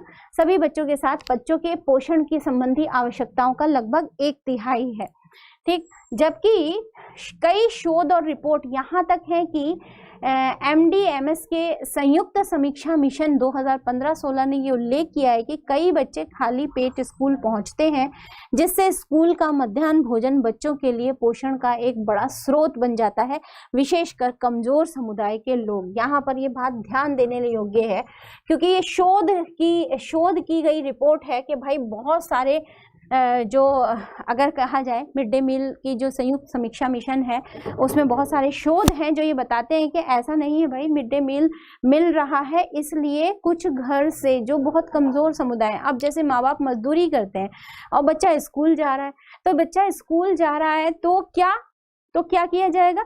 माँ और बाप दोनों के दोनों मजदूरी पे जा रहे हैं, नहीं कुछ बनाएंगे, नहीं कुछ बनाया, कुछ खाया, थोड़ा बहुत खाया। माँ बाप को ये होता है कि बच्चों को चलो स्कूल में मिलेगा ही, तो खाली पेट स्कूल चले गए। तो एक तरह से यहाँ पर बच्चों का बहुत बड़ा स्रोत है ये पोषण का, ठीक। मिड डे मील की जो बात करें, और अब स्कूल बंद है तो सोच के देखो कि ऐसा कमज़ोर समुदाय जिसके लिए एक बहुत बड़ा सहारा था कि उनके पेट में भोजन जाए ना जाए, लेकिन उनके बच्चों को तो मिल जाता है ना, तो उनके बच्चों को मिल जाता है, तो वो स्कूल बंद होने से पूरी तरीके से क्या हो चुका है? ख़त्म हो चुका है। अब ये किसका प्रभाव है? कोविड-19 का ही तो प्रभाव है। सोच के देखिए कि कोविड-19 ने किस तरीके से हमारी सारी चीज़ों पर कितना इफेक्ट डाला है।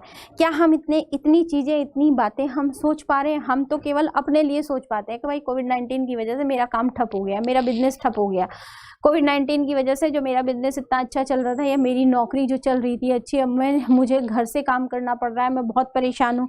लेकिन क्या हम इतना सोच पाते हैं? क्योंकि आप सिविल सर्विसेज की प्रिपरेशन कर रहे हैं, क्योंकि आप प्रशासक बनने जा रहे हैं, आपको अपने दिमाग के घोड़े दौड़ाने पड़ेंगे। आपको ये कोविड-19 का जो प्रभाव है कहाँ कहाँ गया है इसको आपको देखना पड़ेगा। ज़रूरी नहीं है कि एग्जामिनर आपसे कोविड-19 का सीधा क्वेश्चन पूछे, एग्जामिनर आपसे कोविड-19 को घुमाकर बहुत सारे क्वेश्चन पूछ सकता है।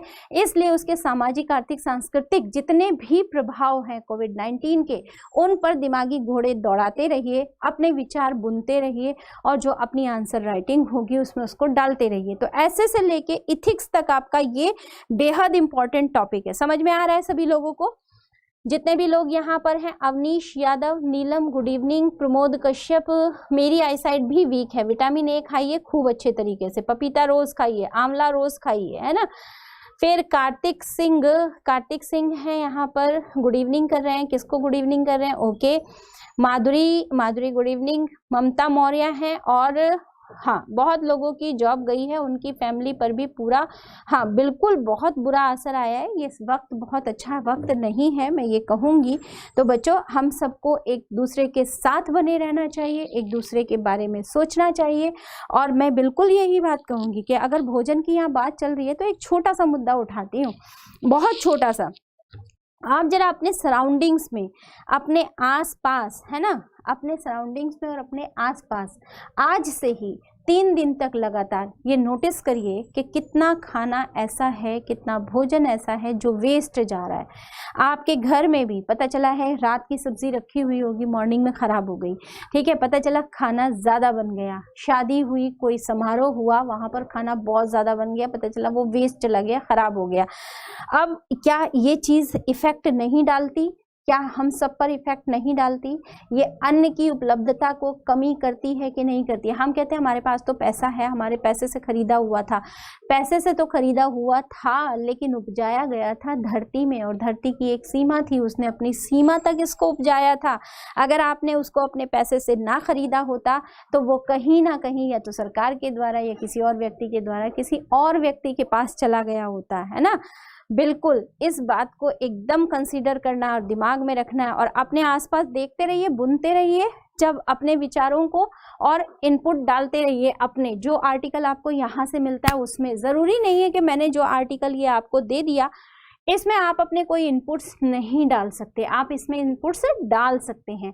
इसके अलावा ये रिपोर्ट एमडीएम के तहत पोषण गुणवत्ता और खाद्य विविधता में सुधार के लिए अभिनव रणनीतियों के महत्व को भी उजागर करती है। नीति आयोग और विश्व खाद्य कार्यक्रम द्वारा भारत में, किसकी हम बात कर रहे हैं? नीति आयोग की। और किसकी बात कर रहे हैं? विश्व खाद्य कार्यक्रम की बात कर रहे हैं। भारत में खाद्य और पोषण सुरक्षा पर रिपोर्ट 2019 पर जोर दिया गया था, ठीक है, जोर दिया गया था। नेक्स्ट, तमिलनाडु की अगर हम बात करें तो तमिलनाडु ऐसे अग्रणी राज्यों में है। तमिलनाडु बेहद मिड डे मील में तमिलनाडु का बहुत बड़ा रोल है। अग्रणी राज्य मिड डे मील अग्रणी राज्य है। पुदुचेरी जैसे कई राज्य सरकारों ने मिड डे मील को पोषक भोजन कार्यक्रम में बदलने के लिए नवाचारों की शुरुआत की है। मतलब एक इनोवेटरी जो है कार्यक्रम शुरू किया है किसने? तमिलनाडु ने। और पांडिचेरी, जिसे हम पुदुचेरी कहते हैं आज के टाइम में, ये 2 राज्य ऐसे हैं जिन्होंने इनोवेशन किया है किसमें? मिड डे मील में, ठीक है। बाल मजदूर में तब्दील हो रहे हैं स्कूली बच्चे। अब ध्यान दीजिए यहाँ पर, ठीक, जो यही बात हम कर रहे थे कि जो बच्चे हैं वो किस में तब्दील हो रहे हैं? बाल मजदूरी में। मैंने अभी आपसे कहा था ना, आप अपने आसपास सराउंडिंग्स में देखिए, आपने देखा होगा कि छोटे छोटे बच्चे क्या कर रहे हैं? जूस की दुकान पे हैं। छोटे छोटे बच्चे क्या कर रहे हैं? छोटे बच्चे इस जूस की दुकान पर हैं, लोहे की दुकान पर हैं, काम कर रहे हैं। तो ये बंद हो जाने से एक बच्चों का एक बड़ा वर्ग है जो किसमें? बाल मजदूरी में तब्दील हो गया है। स्कूल बंद होने और घरेलू आय में कमी के कारण बच्चों के मजदूरी में संलग्न होने की खबरें बढ़ती जा रही हैं। ये बेहद सेंसिटिव मुद्दा है। स्कूल बंद होने से हो रहा है ये, ठीक है। स्कूल बंद होने से बच्चे किस में जा रहे हैं? मजदूरी में संलग्न हो रहे हैं। मैं जो कीवर्ड्स हैं उनको मैं हाईलाइट कर रही हूँ, ध्यान दीजिएगा, है ना, ध्यान दीजिएगा। फिर बात करते हैं किसकी? इस साल जुलाई में मद्रास उच्च न्यायालय ने भी इस मुद्दे पर संज्ञान लिया। अभी जुलाई की, हाल फिलहाल जुलाई की बात है कि मद्रास उच्च न्यायालय ने इस पर संज्ञान लिया है। तमिलनाडु सरकार ने इस विषय पर जवाब देने के लिए कहा कि स्कूल बंद होने के साथ बच्चों की पोषण संबंधी आवश्यकताओं को पूरा किया जा रहा है।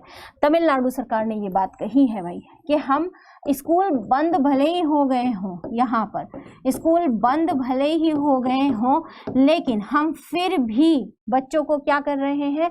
बच्चों को पोषण पहुंचा रहे हैं। स्कूल बंद हैं लेकिन पोषण जारी है, पोषण जारी है, ठीक है। स्कूल बंद है लेकिन पोषण जारी है, ध्यान दीजिएगा इस पे, ठीक। नेक्स्ट आ जाते हैं,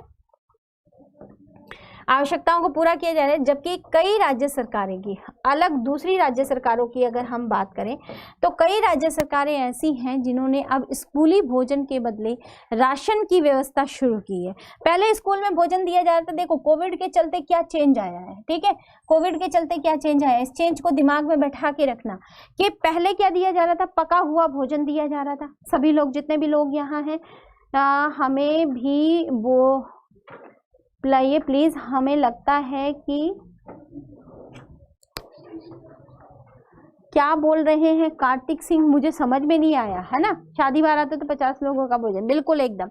तो अगर देखिए कोविड के चलते प्रॉब्लम क्या हुआ, कोविड के चलते चेंज क्या हुआ है, अगर प्रॉब्लम है बच्चों ये जान के रखिए कि प्रॉब्लम है तो उसका सॉल्यूशन भी है। कोई दुनिया की समस्या ऐसी नहीं है जिसका निदान नहीं हो सकता, बशर्ते कि आप में उसका निदान करने की क्या होनी चाहिए, आप मतलब आपके अंदर उम्मीद होनी चाहिए, आपके अंदर ये क्षमता होनी चाहिए कि आप उसका निदान कर सकें। हर प्रॉब्लम का सॉल्यूशन है। डॉक्टर मेरा पहला क्लास है, आनंद राणा कह रहे हैं, बहुत बहुत आपका स्वागत है आनंद राणा। चैनल को सब्सक्राइब करिए, लाइक करिए और शेयर जरूर करिएगा। शेयर करने का मतलब है सीधा जैसे मंदिर में मत्था टेकते हैं भाई, यहाँ पे शेयरिंग वैसे ही है। और 8 नवंबर दिन रविवार सुबह 11 बजे इस क्लास को में आना मत भूलिएगा। आपके दोस्त हैं तो उनको भी लेके आइएगा। बहुत धमाकेदार क्लास होने जा रही है, बहुत कुछ अलग होने जा रहा है ना। बहुत जोरों शोरों से तैयारियां चल रही हैं भाई आपके लिए, बिल्कुल ठीक। ममता मौर्य कह रही है मैम कमेंट देखिए, कमेंट ना देखूं, ठीक है, बिल्कुल एकदम सही है। आते हैं यहाँ पर, देखो ऐसी तस्वीरें एक नहीं 1000 देखी होंगी। अगर घर से निकलते हो और कहीं भी जाते हो, ऑफिस जाते हो, क्लास में जाते हो, मंदिर जाते हो, सब्जी लेने जाते हो, घर से निकलते हो तो अपने सराउंडिंग में ऐसी बहुत सारी तस्वीरें देखोगे। लेकिन ऐसी तस्वीरें देखने के बाद कोई संवेदना जगती नहीं है। क्यों नहीं जगती है? इसलिए नहीं जगती है कि नॉर्मल है, रोज देखते हैं इसलिए संवेदना नहीं जगती है। जो भी चीज़ हम रोज देखते हैं हमारी उसके लिए धीरे धीरे संवेदनाएं खत्म हो जाती हैं। कुछ नया आज अलग देख लिया उसके लिए संवेदना बड़ी जग जाएगी, हाय रे ऐसा देखा, ऐसा नहीं होना चाहिए था, ऐसा क्यों हो गया, है ना। फिर धीरे धीरे उसके लिए भी संवेदनाएं वैसी हो जाएंगी। तो ऐसी जो तस्वीरें हम रोज देखते हैं, लेकिन भाई कुछ लोग, कुछ सरकारें ऐसी हैं जो इसके लिए काम कर रही हैं। तो कई राज्य सरकारों ने ऐसा कहा है कि भोजन के बदले उन्होंने किस चीज़ की व्यवस्था की है? राशन की व्यवस्था की है ना। भोजन के बदले, अब पका हुआ भोजन के बदले राशन देना शुरू कर दिया है। अंतिम मील वितरण सुनिश्चित करने के लिए अभी इसे पूरा करने में काफी चुनौतियां हैं। तो इसे पूरा करने में तो चुनौतियां तो रहेंगी। राशन बांटना बहुत एक मतलब थोड़ा सा चुनौतीपूर्ण काम है। बात अगर करें कि तमिलनाडु जैसे राज्य जो हैं वो मिड डे मील को लेकर अपेक्षाकृत अच्छे बुनियादी ढांचे के साथ कई कारणों से लॉकडाउन के दौरान अनिवार्य गर्म भोजन परोसने में असमर्थ हैं। मतलब अब भाई लॉकडाउन हो गया तो कैसे किया जा सकता है? गर्म भोजन, पका हुआ गर्म भोजन नहीं दिया जा सकता। मतलब तमिलनाडु की स्थिति अगर हम कहें तो मिड डे मील में तमिलनाडु की स्थिति बहुत अच्छी है, ठीक है, हाँ बहुत अच्छी है। तो आ रहे हैं, अच्छा दिल्ली आ रहे हैं, गुड, ठीक, बहुत अच्छी है। लेकिन फिर भी तमिलनाडु जैसे राज्य भी गर्म भोजन नहीं दे पा रहे हैं। बात इसीलिए जो है वो राशनिंग की बात की जा रही थी कि गर्म भोजन वो नहीं दे पा रहे हैं। महामारी के दौरान जो मध्याह्न भोजन कार्यक्रम है उसमें क्या हुआ है ना, mid day meal programme during the epidemic जो हुआ है वो क्या हुआ है? मार्च और अप्रैल 2020 में कोविड-19 महामारी और स्कूलों को बंद करने के मद्देनजर भारत सरकार ने घोषणा की कि सामान्य रूप से गर्म पका हुआ मिड डे मील या एक समान खाद्य सुरक्षा भत्ते की बात कर रहे हैं। यहाँ पर ध्यान दीजिएगा, कोविड-19 के दौरान हम क्या बात कर रहे हैं? एक समान खाद्य भत्ता या सूखा राशन प्रदान किया जाएगा, ठीक है। सामान्य रूप से पका हुआ हो सकता है अगर पॉसिबल है, ये घोषणा की गई है, महामारी के दौरान की गई है। नहीं तो खाद्य सुरक्षा भत्ता दे दिया भाई, पैसे दे दिए तो उस पैसे से वो भोजन खरीद के खा सकता है। नहीं तो फिर उसे सूखा राशन दिया जाएगा, मतलब चावल, दाल, ये सब सूखी हुई चीजें दी जाएंगी ताकि वो अपने घर पे बनवा के खा सके, उसके माता पिता जो है वो उसको भोजन बनाकर दे सके, बच्चों को पोषण मिल सके, ये बात कर रहे हैं। छुट्टी के दौरान भी सभी पात्र, जितने भी पात्र हैं, अब देखिए हमने बात शुरू की थी कहाँ से बच्चों? ध्यान रखना चाहिए, हम पढ़ते पढ़ते टॉपिक से ना भटके। जितने भी लोग यहाँ पर हैं, रोहित और हरि सिंह, ठीक है मैम,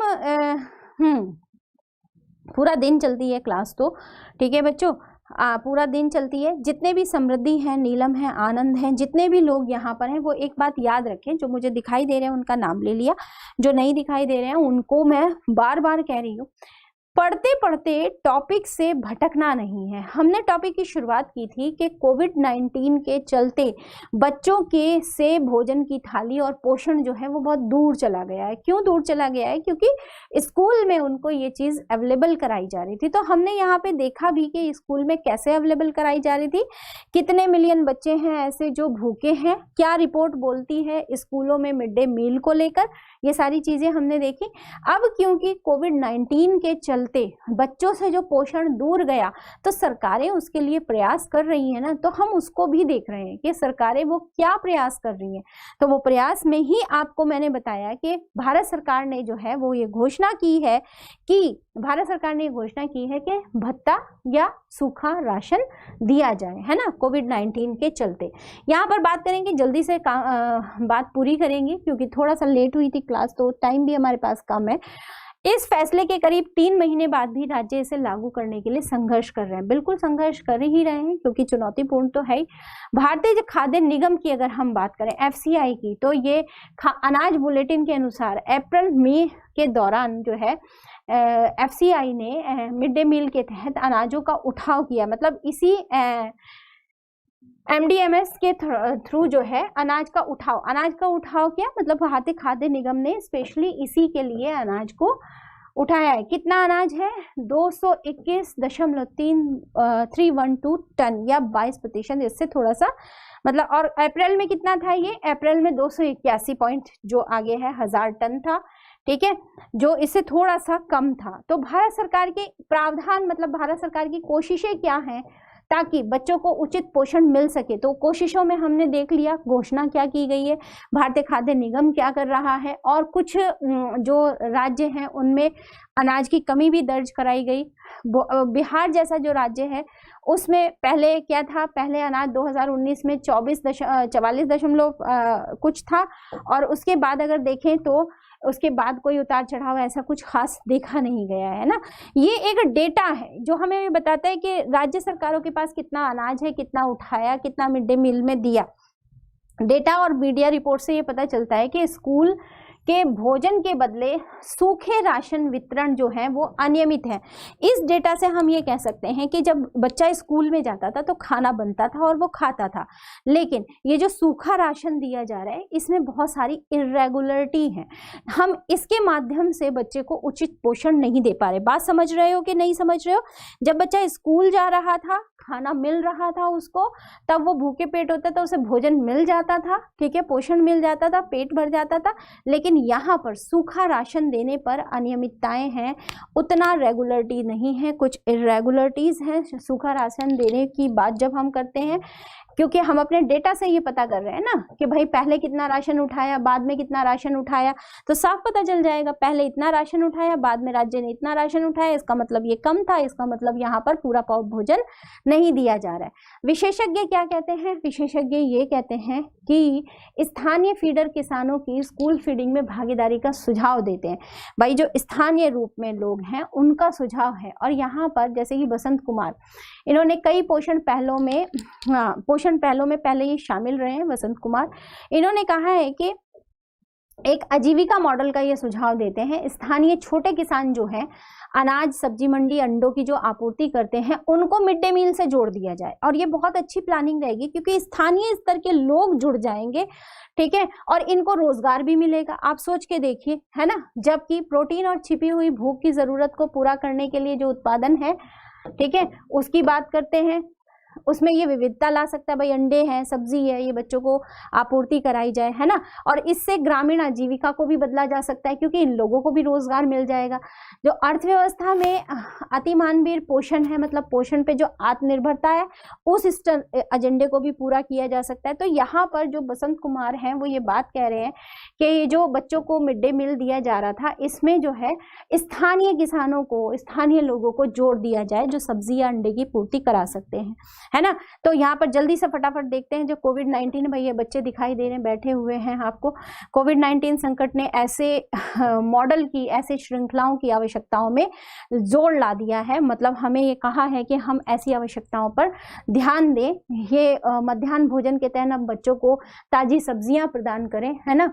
तो उसमें हम स्कूल में रसोई भी बना सकते हैं, स्कूल का एक गार्डन भी बना सकते हैं, स्कूल में हम सब्जियां उगा सकते हैं। इस तरीके की कोविड-19 के चलते बहुत सारी प्लानिंग है, जो इस तरीके की प्लानिंग कोविड-19 के चलते शुरुआत की जा सकती है। और बुजुर्गों को के लिए भी बात किया जा रहा है, जैसे उड़ीसा ने किया है। उड़ीसा राज्य जो है उसने बुजुर्गों के लिए कोविड-19 के चलते ही हुआ है, देखिए, बुजुर्गों और अन्य लोगों के लिए मुफ्त शहरी कैंटीन की बात की है, सामुदायिक रसोई के समान, ठीक है, और साथ ही योजना के बारे में जागरूकता की भी आवश्यकता है। तीसरा, यहाँ पर जो स्थानीय जो बात कर रहे हैं हम, निष्कर्ष पे आएंगे जल्दी से। स्थानीय रूप से जो सब्जियां और फलें उगाई जा रही हैं उसको सीधे हम क्या करें, मिड डे मील से अगर हम जोड़ दें, तो ये बात मैं आपको बता चुकी हूँ, मिड डे मील से अगर जोड़ दें तो किसानों को भी यहाँ पर क्या मिल रही है, आय मिल रही है। इसका मतलब कोविड-19 हमें नए नए रास्ते दिखा रहा है रोजगार बढ़ाने के, पोषण देने के, स्वास्थ्य सुविधाओं को बेहतर करने के। अब हम अगर यहाँ पर बात करें, अंडे की बात तो मैंने आपको पहले ही बता दी, और यहाँ पर हम आ जाते हैं निष्कर्ष पर आ जाते हैं। निष्कर्ष की अगर हम बात करें तो निष्कर्ष यही है कि देश और दुनिया में बच्चों की शिक्षा के परिणाम को सुनिश्चित करने के लिए ये जरूरी हो जाता है कि हम उन्हें बेहतर पोषण और उपलब्ध कराएं और बेहतर शिक्षा हम उनको उपलब्ध कराएं, है ना। शिक्षण विधियों को अपनाया जा रहा है, और जो GHI की रिपोर्ट है उसमें सामाजिक सुरक्षा के कार्यक्रमों के प्रभावी वितरण के लिए वो बात करती है। तो ये था हमारा निष्कर्ष कि हम बच्चों की शिक्षा के परिणाम को सुनिश्चित करने के लिए उन्हें नई हमें कुछ प्लानिंग्स लानी होंगी। बच्चों को घर में भी हमें गर्म भोजन देना है, तो ये भी एक बड़ी चुनौती है। यहाँ पर महामारी की अवधि के दौरान जो है मिड डे मील को सुनिश्चित करना और बच्चों को पोषण देना, खाद्य सुरक्षा का खतरा भी है। हमारी ये पहली प्राथमिकता होनी चाहिए कि हमारा निष्कर्ष ये है कि ये हमारी पहली प्राथमिकता होनी चाहिए बच्चों को पोषण देने की। ठीक है, बच्चों को पोषण पहुंचाना हमारी पहली प्राथमिकता होनी चाहिए। और हमारा इनोवेशन, नवाचार, बच्चों हम बार बार बात कर रहे हैं नवाचार की, क्योंकि कोविड-19 ने ही हमें जो स्कूल खुलने की अनिश्चितता, मैं इसको पढ़ नहीं रही हूँ, मैं सिर्फ समझा रही हूँ, जो स्कूल खुलने की अनिश्चितता है कि स्कूल नहीं खुल पा रहे हैं उसमें को, और जो कोविड-19 के प्रभाव के द्वारा वजह से, तो एक तरह से अगर हमारे लिए ये क्या हो रहा है, हमारे लिए ये हानिकारक है, अगर ये इसका नेगेटिव पॉइंट है कि कोविड-19 की वजह से स्कूल नहीं खुल पा रहे हैं, तो वहीं कहीं ना कहीं इनोवेटिव आइडियाज़ भी हमारे पास हैं, नवाचार भी बढ़ रहा है, और हम उसके एवज में कुछ दूसरे उपाय अपना रहे हैं। जैसे अभी आपको बताया, स्थानीय लोगों, स्थानीय किसानों को अंडा पूर्ति, सब्जी आदि को जोड़ना, बच्चों को गर्म भोजन देना। हालांकि ये चुनौतीपूर्ण है ना, लेकिन बच्चों की उचित शिक्षा और उनका उचित पोषण तो हमारे लिए एक चुनौती है ही, उसे हमें पूरा करना ही है। तो कहीं ना कहीं इसके एवज में कोविड-19 हमें वो बेहतर रास्ते भी दिखा रहा है, वो नवाचार भी दे रहा है, जिसके माध्यम से हम नए नए उपाय अपना के इन मुश्किलों को आसान कर सकते हैं, इन समस्याओं का निदान कर सकते हैं, है ना। बात है, बस बात किसकी है, अपने डेडिकेशन की। हमारे अंदर एक संकल्प होना चाहिए कि हम हर मुश्किल का सामना कर लेंगे, हम साथ हैं तो हम हर मुश्किल का सामना कर लेंगे। तो आपको कैसा लगा ये आर्टिकल, टॉपिक समझ में आया या नहीं समझ में आया? जितने भी लोग यहाँ पर हैं सभी लोग जरा जल्दी जल्दी से अपनी उपस्थिति दर्शा दें कि आपको टॉपिक समझ में आया या नहीं आया। ये महत्वपूर्ण टॉपिक था आपके लिए, और कैसा लगा, कोई प्रॉब्लम है तो कमेंट बॉक्स में जाके कमेंट करिएगा, ठीक है, वहाँ पे मैं आपकी कमेंट का आंसर दूंगी। और संडे, परसों सुबह 11 बजे 8 नवंबर को आना मत भूलिएगा। बेहद इम्पॉर्टेंट, बेहद इंटरेस्टिंग चीज़ें आपके लिए लेके आ रहे हैं हम। ट्यूशन जा रहे हैं भाई, ये भी एक कारोबार बढ़ रहा है ना। तो सभी लोगों को इसके साथ जय हिंद। मिलते हैं फिर नेक्स्ट क्लास में, तब तक के लिए जय हिंद।